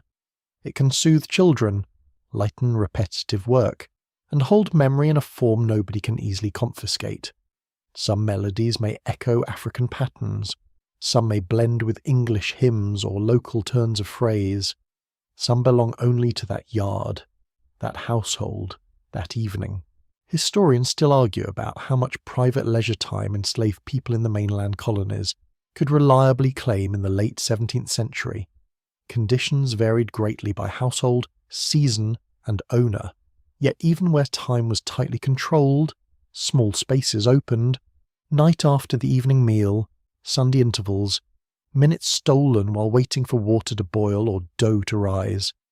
Human beings are astonishingly skilled at making use of fragments. Conversation may be the greatest mercy of all. Words travel softly in the evening, often while hands continue working. Someone shells peas, someone braids hair, someone scrapes mud from a shoe, someone rocks a child half asleep. News passes, a marriage nearby, a death, a harsh new overseer, a woman rumoured to know powerful remedies, a man who managed to visit kin on another property, a trader's ship newly arrived. These scraps of information help people judge danger and possibility. Gossip, in such a world, is not trivial. It is infrastructure. Of course, talking also carries risk. The wrong ears might catch the wrong sentence. A complaint repeated by an untrustworthy person can lead to punishment. An insult spoken in anger may travel faster than intended. Even affection can be risky if it draws attention or jealousy, so people become careful listeners. Tone matters. Timing matters. Trust matters most. Trust itself is never simple under slavery. People depend on one another, but fear can distort every relationship. Someone under threat may reveal what should remain hidden. Someone hoping for favour may report another's actions. Someone may appear friendly while carrying news elsewhere. This does not mean community is false. It means community has to be built with alertness. You do not hand your private thoughts to every smiling face. You watch. You wait. You learn who keeps confidence and who leaks it like a cracked bucket. A quirky little thread of mercy appears in domestic animals. A dog that follows familiar children. A cat that curls near the warmest corner. Chickens that provide eggs when fortunes allow. Goats with bad tempers but useful milk. Animals create work, certainly, and often inconvenience, but they also add texture to life. A child may confide in a dog more freely than in any person. An old woman may scold a greedy hen with magnificent seriousness. A horse's soft breath in cold air can feel unexpectedly comforting when the rest of the world is sharp. Weather can be merciful too, though only in brief moods. A cool breeze in summer that dries sweat at last. Warm sun on your back after days of damp chill. The scent of rain before it breaks a dusty spell. The deep quiet of snowfall in the farther northern colonies. These sensations do not belong to the master or the law. They arrive where they will. For a moment, they remind you that the natural world does not entirely obey the plantation. Then there are the private rituals people make for themselves. A way of folding a cloth, a prayer said before sleep, a small object hidden carefully, perhaps a shell, A bead, a bit of metal, a smooth stone. Hair combed in a pattern taught by an elder. A child kissed 3 times on the forehead for luck. Such acts may seem tiny to an outsider. To the person performing them, they can hold order, memory, and protection. They create continuity in a life others keep trying to interrupt. Kindness from white colonists did exist sometimes, but it lived inside a larger structure of ownership and power that corrupted even gentler gestures. An owner might allow extra food at Christmas, spare someone a whipping, or permit a visit between family members. A mistress might hand over old cloth for children's clothes or ask after a sick person. These actions may ease immediate suffering, but they remain dependent on unequal control. Mercy granted at another's pleasure is not safety. It can vanish the moment mood, money, or convenience changes. That is why enslaved people often place more durable trust in one another than in the temporary softness of those claiming authority. Another important development in daily life is the use of informal exchange. A little food traded, a service returned, a favour remembered. Someone mends a sleeve and later receives help carrying wood. Someone shares herbs and later is given a portion of fish. Such exchanges build a social fabric beneath the official economy. The colony counts pounds of tobacco and barrels of goods. It does not fully count these quieter transactions of support, though many lives depend on them. Risk surrounds all of it. A hidden meeting might be noticed. A saved item might be stolen or discovered. A private laugh might be read as insolence. An extra moment beside the fire might be called idleness. The system is designed to make comfort feel undeserved and safety feel conditional. That is what gives the small mercies their intensity. They are bright because the darkness around them is real. Even rest is uncertain. At night, when the fire burns low and bodies settle under coarse blankets, the mind does not always follow. Someone listens for footsteps. Someone worries over a sick child. Someone thinks about a spouse on another property or a rumour of sale. The room smells of ash, straw, and tired bodies. Outside, insect pulse in the dark, and wind rubs branches lightly against the roof. Sleep comes in waves, sometimes deep, sometimes thin as paper. Yet in that darkness, care continues. A blanket is pulled higher over a child's shoulder. A low song quiets a fearful mind. A hand reaches out and finds another hand in the dark. Nothing about this is grand. That is precisely why it matters. Life under slavery is often described through law, labour, and punishment, as it should be. But people do not live on brutality alone. They also live on broth, touch, laughter, memory, whispered advice, hidden seeds, songs under the breath, and the stubborn exchange of small kindnesses. These mercies do not make the system less cruel. They reveal what the system could not fully destroy. Beneath surveillance and threat, Black Americans in 1690 still create warmth around a fire, comfort in a gesture, relief in a shared meal, and dignity in care freely given. The risks are constant. So is the human refusal to stop tending one another. Night lingers a little longer this morning, and the world feels hushed enough for memory to speak. Before the first bucket scrapes the yard and before the first command hardens the air, you lie still and notice smaller things. A faint smell of wood smoke caught in the blanket, the coolness of the wall near your shoulder, the soft shift of someone breathing close by. In such quiet, the mind travels farther than the body can. It reaches across water, across years, across names changed by other people's convenience, and gathers what remains. That act matters. In 1690, memory is not merely sentimental. It is a resource. For Black Americans living under early slavery, faith and remembrance are not separate comforts arranged tidily on a shelf. They mix together. One person recalls a prayer learned in Africa. Another holds fast to a story heard from a mother who crossed the ocean. Another has learned Christian words in the colony and hears in them something different from what white colonists intend. A psalm about deliverance sounds one way in a church pew and another way when your own body is claimed by a master. Belief becomes layered, improvised, and intensely practical. It must help you endure the day. Otherwise, what good is it? The colony tries to define spiritual life from above. Ministers preach. Owners decide who attends worship and when. Parish authorities count, instruct, and sometimes encourage baptism. Yet inner life remains hard to regulate. A person can bow their head in one direction while the mind moves elsewhere entirely. That is part of the quiet strength of faith in this world. It can hide in plain sight. Some enslaved people accept Christian teaching sincerely, though often in ways that differ sharply from the expectations of white colonists. The story of Moses and Pharaoh, for instance, carries a particular kind of heat when heard by people who know bondage from the inside. The language of suffering, deliverance, judgment, and divine witness can settle deep in the spirit. A sermon meant to produce obedience may instead stir questions. If God sees all souls, then what exactly is heaven's opinion of a man who buys another man? An awkward question for the planter class. Really? Others hold fast to older spiritual understandings carried from African societies.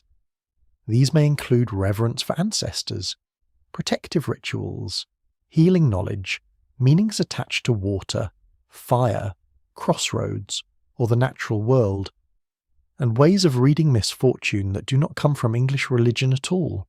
Such traditions rarely survive untouched. They adapt. They blend with new surroundings, new languages, and new dangers. A remembered practice may be reduced to a gesture, a phrase, a rhythm, or the careful keeping of an object. Even then, it matters. Fragments can carry a whole world inside them. You notice this in the way certain moments are treated. A birth is not merely a physical event. It draws prayers, whispered hopes, protective acts, and quiet watchfulness. Death, too, gathers meaning beyond what the owner sees. The dead may be mourned with Christian words, with remembered African forms, or with both at once. A body might be washed carefully, a scrap of cloth chosen with tenderness, a prayer murmured low. Someone may pause at the grave after others leave. Ancestors do not disappear simply because the colony refuses to record them properly. They live in the names spoken softly, in the songs continued, in the habits preserved, in the warnings passed down. Sound carries much of this inner world. In the dark, you hear humming before you understand what tune it is. A woman stirring the pot near the hearth lets a melody rise and fall gently, almost like breathing.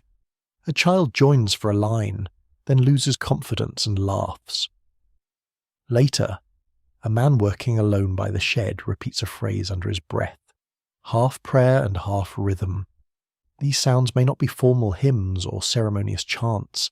They are smaller, woven into labour and dusk and ordinary movement. That does not make them less sacred. The natural world also becomes a place where memory settles. Rain on the roof can call back another rainy season in another land, described by an elder so often it begins to feel partly your own. The smell of crushed herbs may remind someone of remedies taught long ago.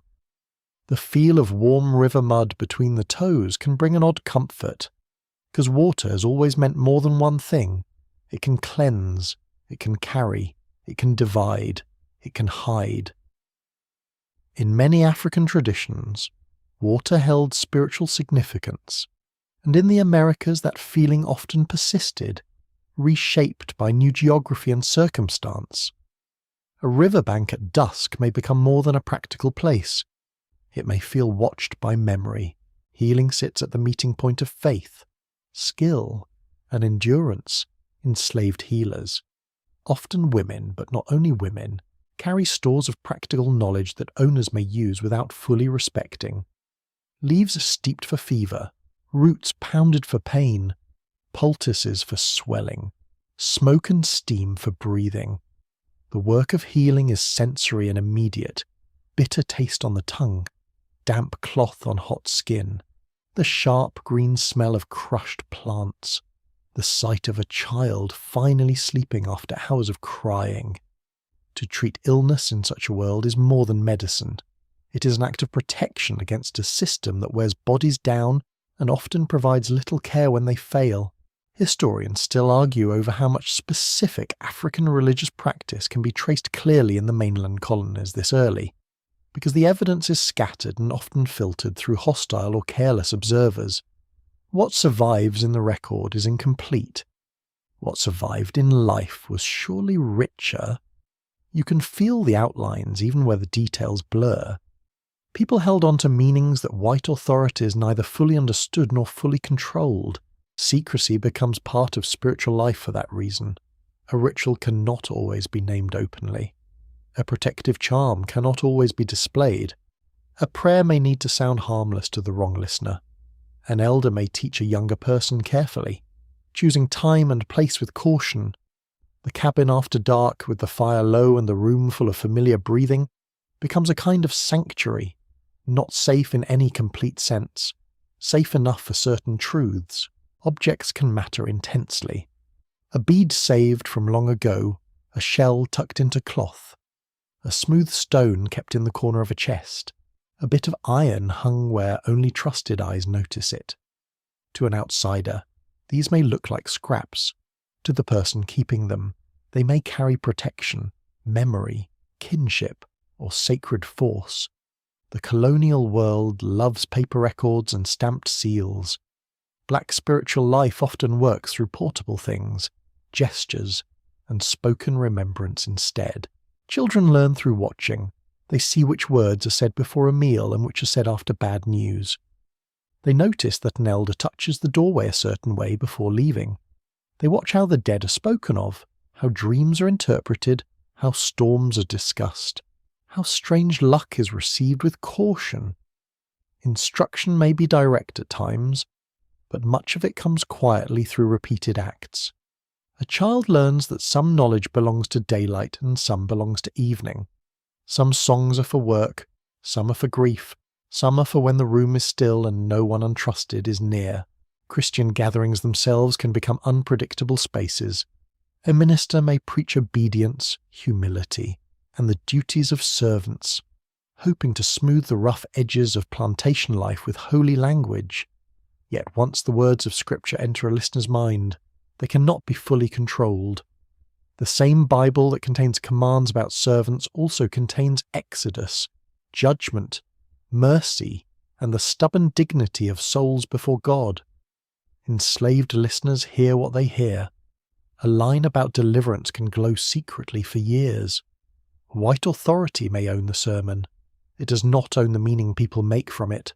A curious detail from this broader world is that some colonists worried deeply about African spiritual practices without understanding them well. They feared charms, rituals, unusual medicines, and any hint of hidden knowledge. Fear often grows fastest where understanding is thinnest. These worries reveal something important. Slaveholders knew they had not mastered the inner lives of the people they claimed to own. The unknown troubled them. Good. It should have. Faith also reshapes time. A hard day does not become easier because one believes in God or in ancestral presence or in protective forces. But suffering can be placed within a larger frame. That matters. A death is not only loss. A child is not only labour for someone else's future. A dream is not only nonsense. A storm is not only weather. Meaning gathers around experience and prevents it from becoming pure emptiness. That is part of hidden strength. It is not loud. It does not always announce itself as resistance. Yet it preserves the self against the flattening logic of slavery. You see this strength in the face of sorrow. A woman who has buried a child still rises, still works, still prays. A man separated from kin still teaches another boy how to mend a tool. As if skill itself were a way of defying despair. An elder whose body has been worn by years of labour still speaks with authority when illness comes or tempers flare. The colony measures strength in output.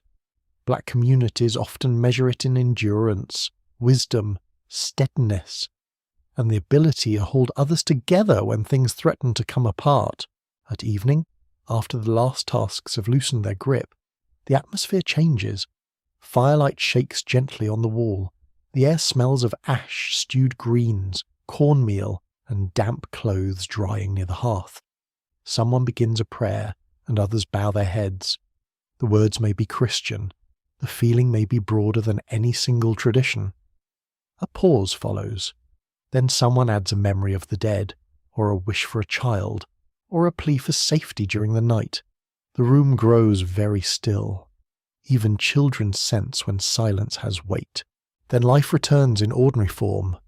A baby fusses. Someone pokes the fire. A joke lands unexpectedly and breaks the solemn mood, which is honestly a mercy. Spiritual life in these spaces is not always grave and ceremonial. It lives alongside chores, laughter, irritation, and weariness. The sacred enters daily life rather than standing apart from it. A blessing over food, a whispered warning, a hand laid on a fevered brow, a song carried into sleep. These are not separate worlds. They are one world made bearable. Dreams may matter too. In many traditions, dreams could be read as signs, messages, or disturbances worth attention. A troubling dream might prompt caution the next day. A comforting one might be shared quietly with someone trusted. Night has its own authority when daylight belongs so heavily to others. In sleep, the mind wanders where the body cannot go. Sometimes that wandering wounds, sometimes it restores, sometimes it leaves a person waking with tears they cannot fully explain. As darkness settles fully outside, frogs begin their low pulse near the water, and insects stitch a steady sound through the night air. The stars appear above the roofline in clean cold points. Inside, the room is warmer now, softer somehow, though nothing material has changed much. What has changed is presence. People have gathered their strength inward. They have remembered the dead, tended the living, and spoken words no law can quite seize. That is the hidden work of faith and memory in 1690. It keeps names alive under imposed names. It places dignity where the colony assigns none. It carries ancestors across an ocean of forced forgetting. It teaches children that they belong to more than the plantation yard and the planter's ledger. It turns prayer into shelter, healing into guardianship, and remembrance into a quiet form of survival. The world outside may be organised by labour and fear. Inside these moments, another order still breathes. And when you finally lie down, the blanket scratchy against your skin and the smell of smoke settling around you, you understand something subtle but powerful. Strength is not always visible in escape or open refusal. Sometimes it appears in a whispered prayer, a remembered story, a charm kept hidden, a song hummed low, or a child taught that the dead are not gone and the self is not empty. In a society determined to reduce black life to labour, that inward fullness becomes a form of resistance all its own. Some nights the air feels charged before anything has happened. The yard is quiet, the fire low, the stars clear over the roofline, and still you sense that obedience in this world is never as complete as the masters pretend. They want stillness. They want bowed heads, steady hands, grateful faces, and a future that behaves exactly as planned. What they get instead is human nature, which is inconvenient, stubborn, and famously poor at staying arranged. In 1690, punishment is real, fear is constant, and yet defiance keeps appearing in forms both small and dangerous. The colony relies on terror because terror is efficient. A shouted threat can move faster than a cart. A whipping seen by 10 people may discipline 30. A pair of shackles displayed near a doorway can settle into the mind before anyone even touches them. Punishment is not only about the person struck. It is theatre. It is instruction. It teaches the enslaved what power can do, and it teaches the powerful what sort of performance they think they must maintain. The crack of force in the yard, the silence afterward, the smell of sweat and dust, the rigid posture of onlookers trying not to reveal too much on their faces, all of it becomes part of the machinery. And yet the machinery never runs perfectly. Open rebellion in the mainland. English colonies during this period is rare, not because people accept slavery, but because the risks are immense and the conditions are difficult. Plantations and farms may be scattered, weapons are controlled, roads are watched, swamps, forests, and rivers offer both hope and danger. A person considering escape or resistance has to measure distance, weather, food, loyalty, terrain, and the chance of brutal retaliation against others. Defiance in such a world often becomes subtle first. It lives in timing, sabotage, refusal of spirit, and the careful use of knowledge. You see it in the field. A tool breaks at a convenient moment, though nobody can quite say how. Tobacco's handle just slowly enough to frustrate an owner without making intent easy to prove. A fence repair lasts less well than it might have. Seeds disappear. A message is delivered late. An errand takes longer than expected. An animal is not found quickly, though the person searching knows very well where it has wandered. None of this sounds dramatic. That is precisely the point. Small acts of disruption can survive where grand gestures draw immediate ruin. The colony hates this kind of resistance because it cannot fully root it out. Labour depends on skill, memory, and judgment. An owner may command the work, but he does not always understand its details. The enslaved do. A cook knows exactly how much salt to use for a meal to satisfy or irritate. A boatman knows currents and landing points better than the man who sends him out. A carpenter knows where a joint can be made sturdy or merely passable. A woman tending livestock knows how quickly milk spoils in heat, and how much negligence can be blamed on weather. Expertise creates room for manoeuvre. It does not create freedom, but it opens hidden doors inside the day. Verbal resistance exists too, though often disguised. A reply can sound obedient while carrying another meaning to those listening closely. A joke can puncture someone's authority without naming the target directly. A songline can hold complaint under a plain surface. Children learn early that words are dangerous objects. Adults know even better that words can also be tools.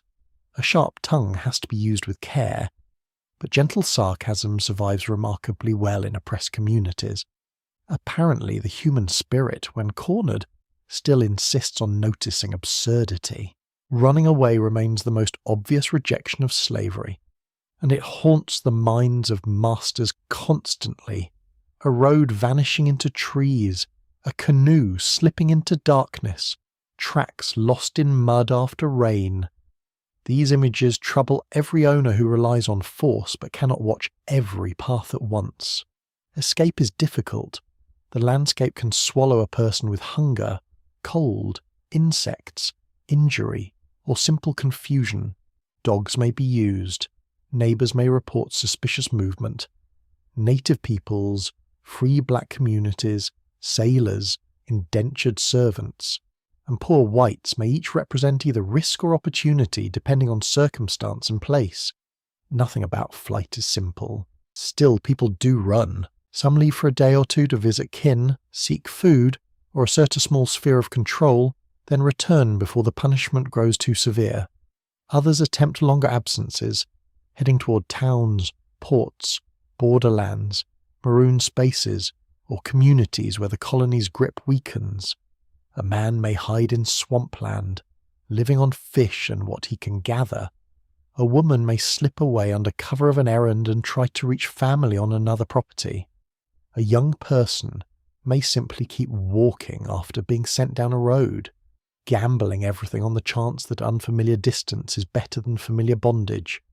The smell of wet leaves, the sting of branches, the churn of mud underfoot, the gnawing hollow of hunger, the jump at every snapped twig. All of this belongs to the reality of escape, not the legend. Historians still argue about how extensive maroon communities and semi-hidden networks were in various mainland regions this early, especially compared with the Caribbean or later 18th century settings. The evidence is uneven. What seems beyond dispute is that runaways existed, and fear of them shaped colonial behaviour. Laws tightened, patrols sharpened, descriptions circulated. Owners spoke anxiously of absence, which tells you all you need to know about how secure they truly felt. Punishment for escape or suspected resistance could be savage, whippings, shackling, branding in some places and times, forced collars, extra labour, sail away from kin, confinement, and public humiliation all serve the same purpose. Terror must not only hurt, it must advertise. You can smell the fear before the punishment begins, hot and sour in the air, mixed with dust and sweat. You can hear the uneasy shifting of feet, the silence of those compelled to watch, the voice of authority trying to sound calm and righteous while defending something obviously indefensible. These moments are meant to break more than a single body. They aim at the community, but communities absorb pain and answer in complicated ways. A punished person may be nursed quietly afterward. Food may be shared. Wounds may be washed with practiced care. News of what happened may spread as warning, but also as witness. Memory turns punishment back against the master in one important sense.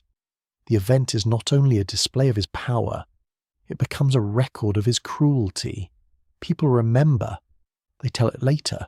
They fit it into a larger understanding of who can be trusted and who cannot. Terror may command silence in the moment. It rarely earns respect. There are also forms of refusal that live entirely inside the self. A face kept blank when gratitude is expected. A thought withheld. A private judgment that says, very clearly, this person owns my labour but not my admiration. That inward independence matters. Slaveholders often crave signs of affection or submission because force alone reveals too much about the weakness of their moral claim. To be obeyed unwillingly is one thing, to be secretly despised is another. The latter gnaws at authority in ways ledgers cannot measure. Children witness resistance in fragments. They see an elder's glance after a master's foolish remark. They hear a coded warning spoken near the wash place. They notice that some adults move with outward compliance and inward distance. A child may not understand every layer at first, but understanding grows. Defiance becomes part of education, not always through speeches, but through posture, timing, and example. The lesson is subtle. Be careful. Watch closely. Do not hand your whole self over. A quirky but revealing detail from colonial life is that some owners feared poison intensely. Whether such fears were always grounded in real incidents or inflated by planter imagination, the anxiety itself tells a story. Those who controlled food, herbs, kitchens, and household remedies had forms of power masters could not easily supervise. A pot on the fire, a bottle of medicine, a handful of leaves. These ordinary things could appear threatening to people who knew their authority rested on violence and resented any domain they did not fully understand. Fear travelled upward as well as downward. Defiance could also take the form of preserving forbidden ties, visiting a spouse without permission, passing news between properties, carrying a token or message hidden in clothing, helping someone meet a child or parent at a fence line. These acts seem domestic, almost tender, and they are. They are also political in the deeper sense because slavery depends on isolation. Whenever people maintain family and community in defiance of imposed separation, they weaken the system's preferred arrangement. Love, rather inconveniently, can be rebellious. Sunday or holiday gatherings, where permitted, offered another opening. Not safety, exactly, but space. Markets, churchyards, shared meals, labour exchanges, and visiting hours allowed people to compare information and test possibilities. Who had been sold? Which owner had died? Where a boat might be borrowed? Which roads were watched?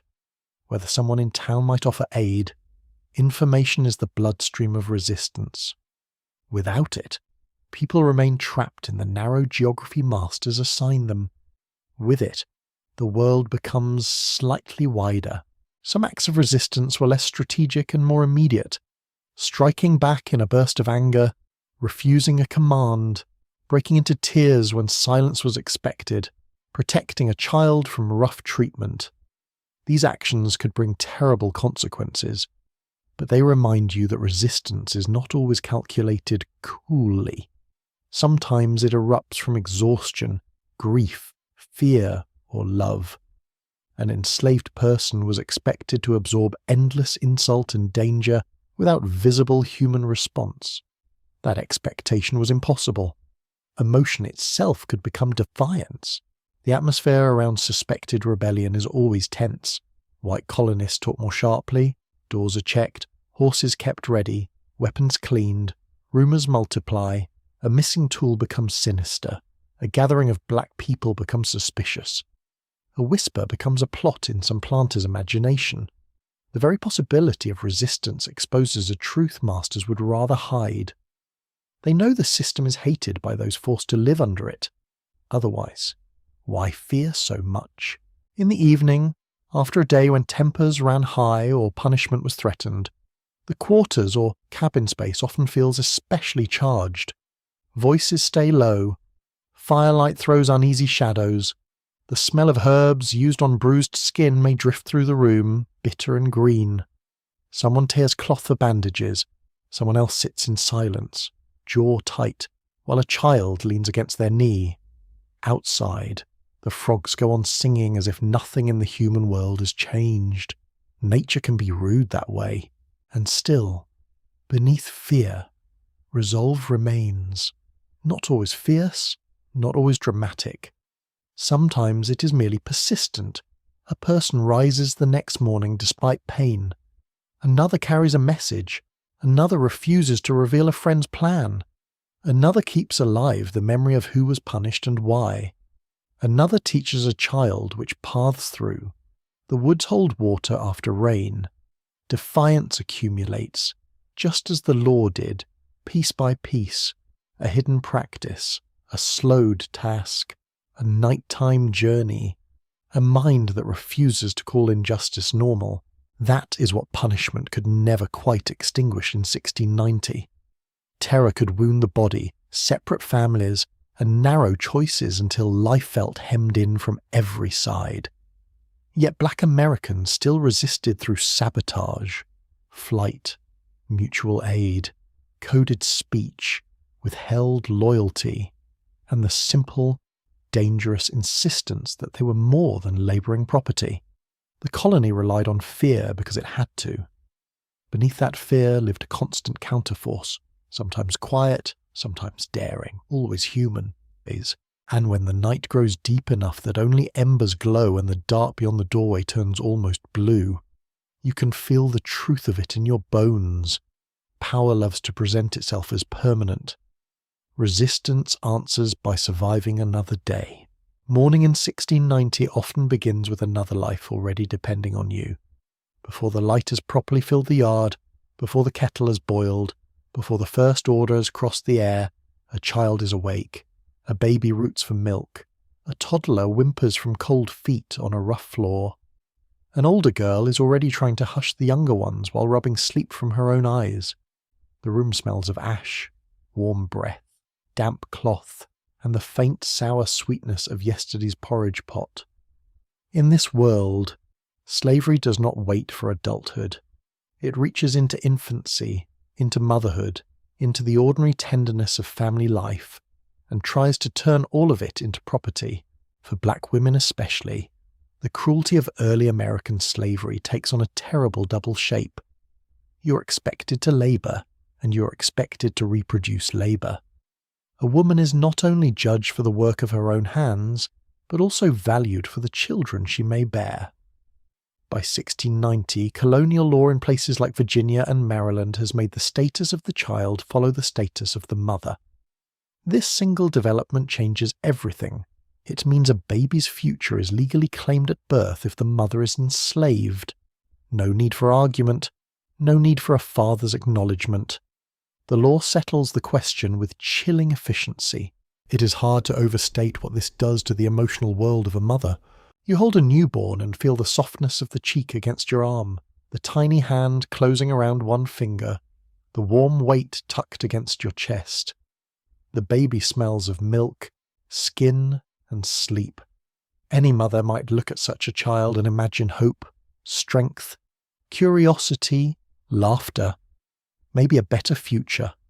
Under slavery, those hopes are shadowed from the beginning.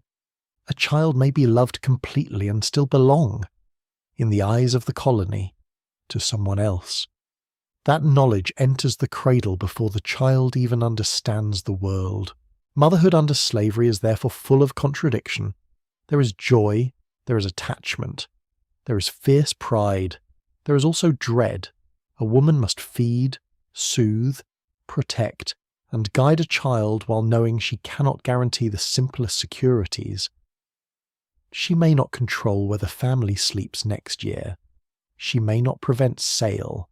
She may not even fully control how much time she can spend with her children if labour demands pull her into the field, kitchen, or yard from dawn onward. The body feels all of this. A mother nurses while half listening for commands outside. She works through pregnancy because the colony rarely pauses politely for the needs of the pregnant body. Feet swell, backaches deepen, nausea comes and goes. Still there is water to carry, corn to grind, linen to scrub, food to stir, children to watch, and perhaps field labour besides. Birth itself may take place with little privacy and limited comfort, attended by other women who bring knowledge, courage, and practical hands rather than ceremony. The room may be hot and close with the smell of sweat, smoke, and fear. Outside, the ordinary world goes on with insulting calm. A rooster crows, a cartwheel creaks. Someone calls for more water. Inside, a whole future is struggling into breath. Other women matter greatly here. Enslaved mothers seldom carry the burden alone. Even if the colony prefers to imagine isolated workers rather than communities. An older woman may serve as midwife, healer, advisor, and keeper of experience.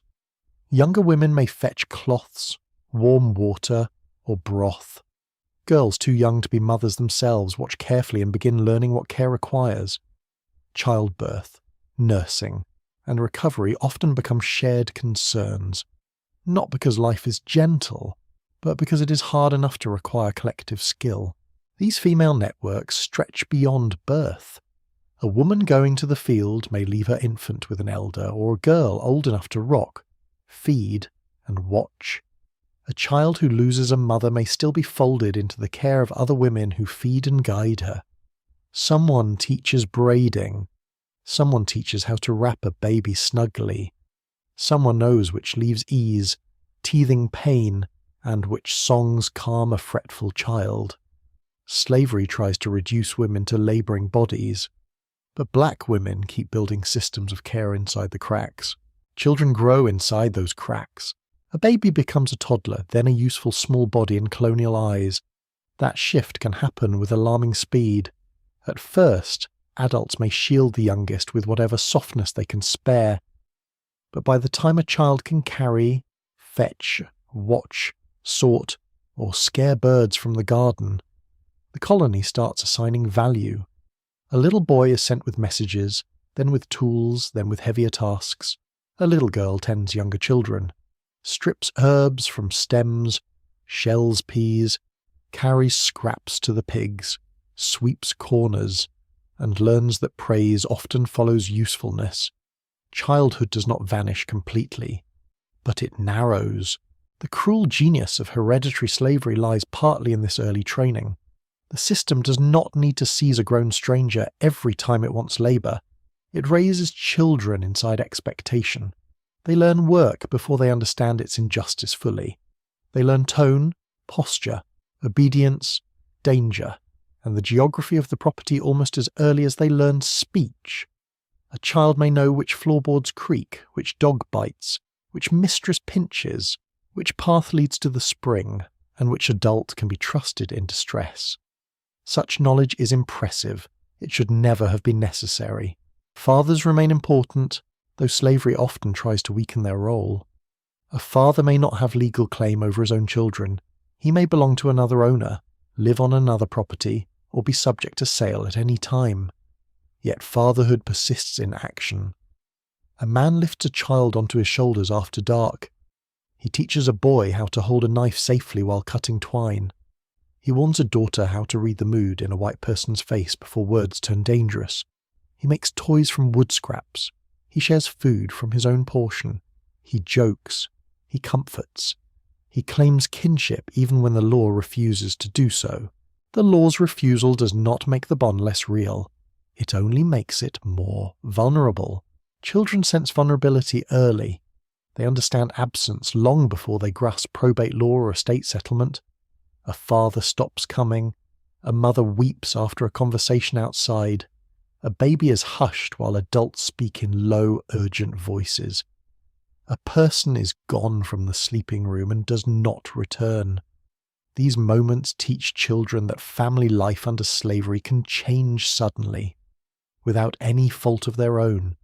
That uncertainty shapes the heart. Some children grow quiet and watchful. Others cling.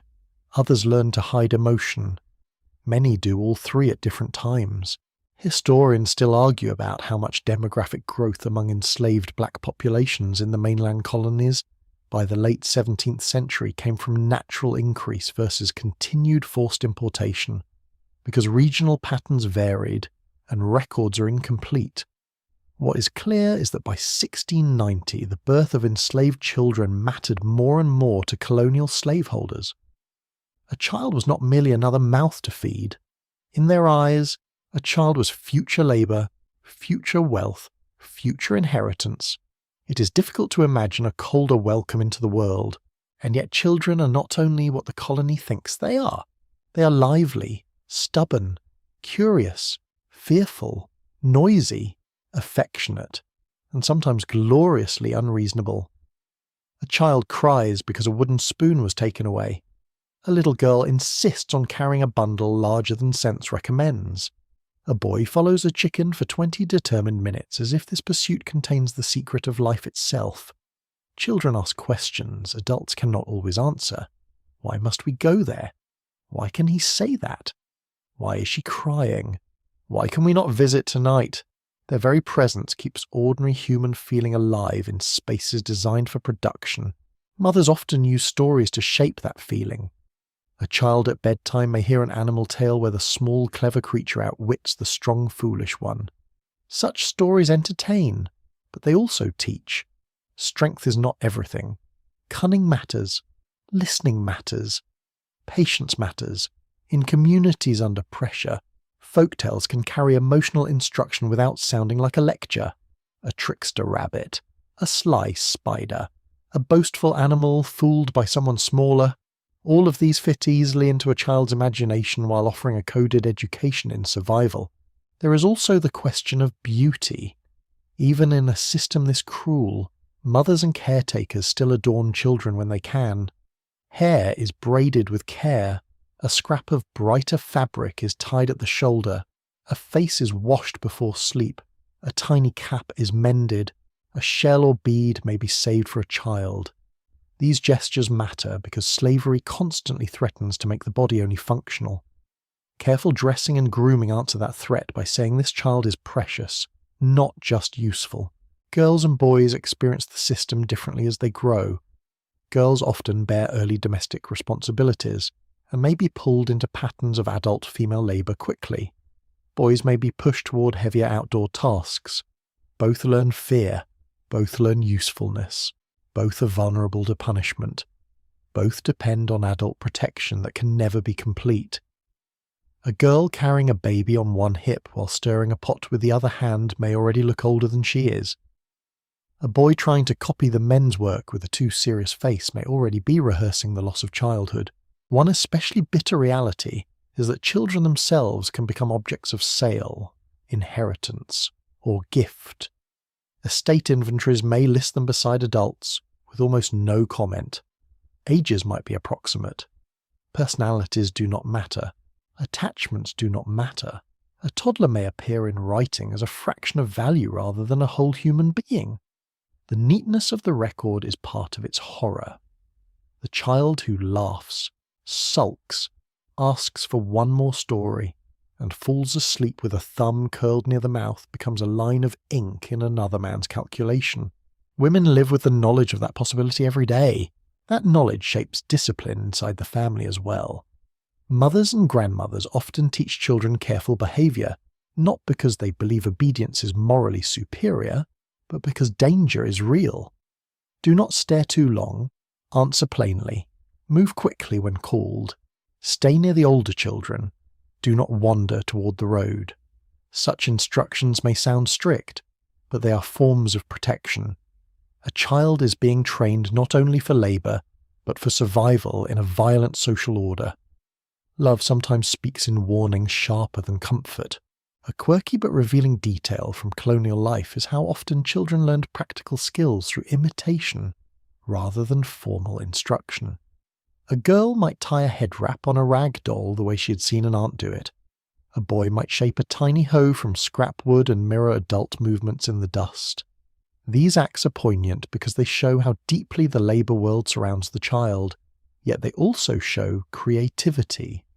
Children do not merely absorb, they transform what they see into play, rehearsal, and imagination. Evenings with children are often the most crowded part of the emotional day. After labour, adults gather the young close for feeding, washing, settling disputes, and quieting tears. The room fills with layered sound. A spoon taps a bowl, a baby fusses. Someone laughs despite fatigue. Someone scolds gently. Someone hums. Smoke from the hearth catches in the throat. The smell of cornmeal, skin, damp cloth, and ash hangs in the warm air. A small hand reaches for another piece of bread. Another child falls asleep sitting upright, chin on chest, defeated by exhaustion. In those hours, the future feels both near and fragile. Every child carries possibility. Every child also carries the colony's claim. Women especially stand at the centre of that tension. Their labour sustains the day. Their bodies sustain the next generation. Their care keeps children alive long enough to become the workers the system desires. Yet their love also teaches those same children identity, memory, caution, and belonging beyond ownership.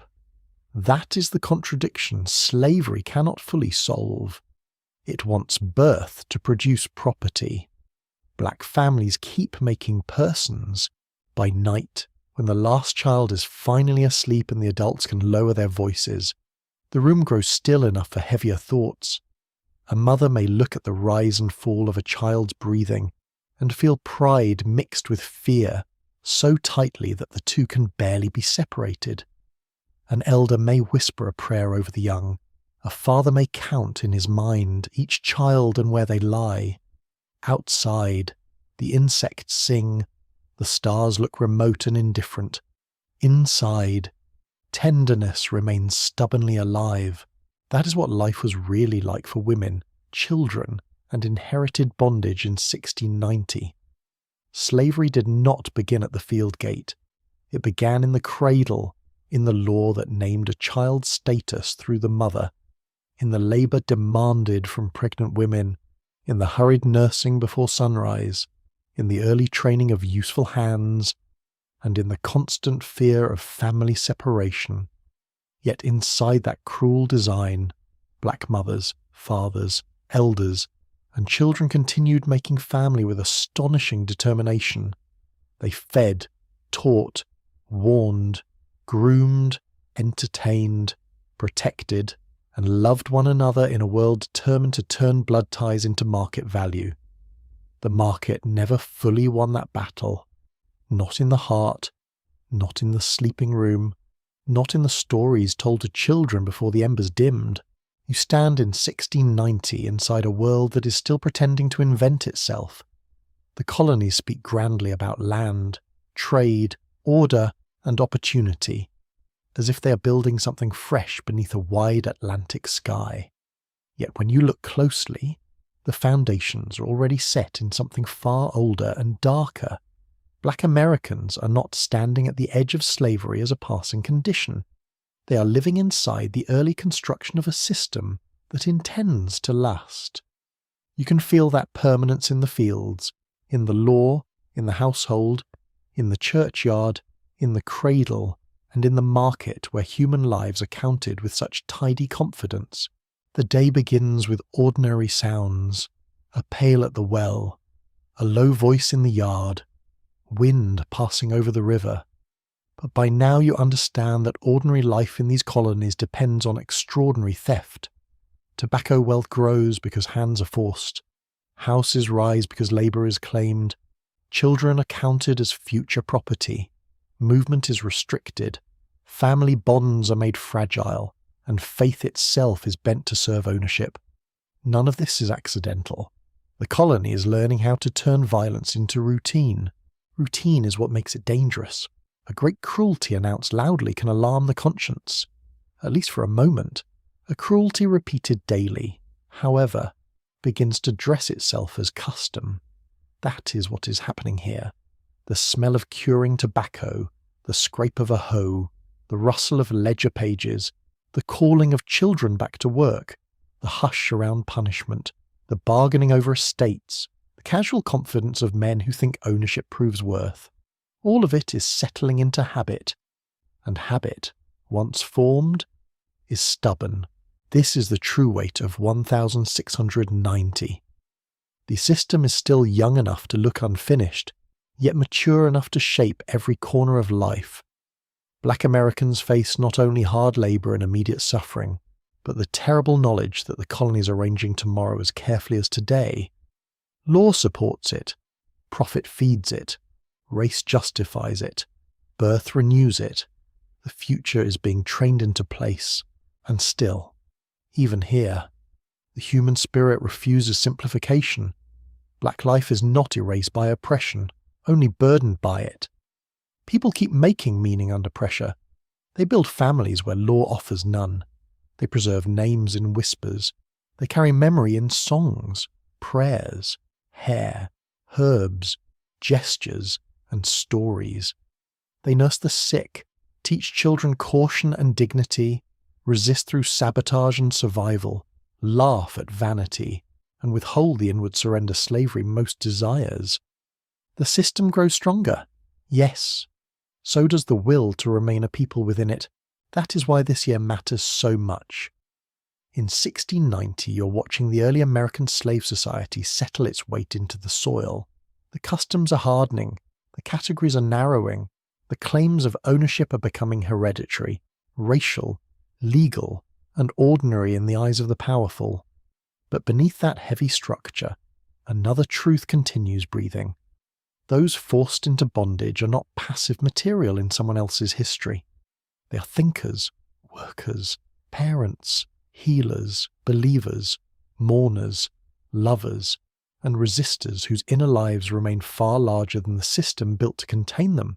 Now the night can soften, the fire has burned low, and the rough walls hold a fading warmth. Outside, the insects keep their patient rhythm in the dark, and somewhere beyond the yard the river moves with quiet steadiness, silver under a late moon. The hard edges of the day begin to loosen. The voices have dimmed, the tools are still. Smoke lingers gently in the air, mixed with the earth, ash, and the faint sweetness of drying leaves.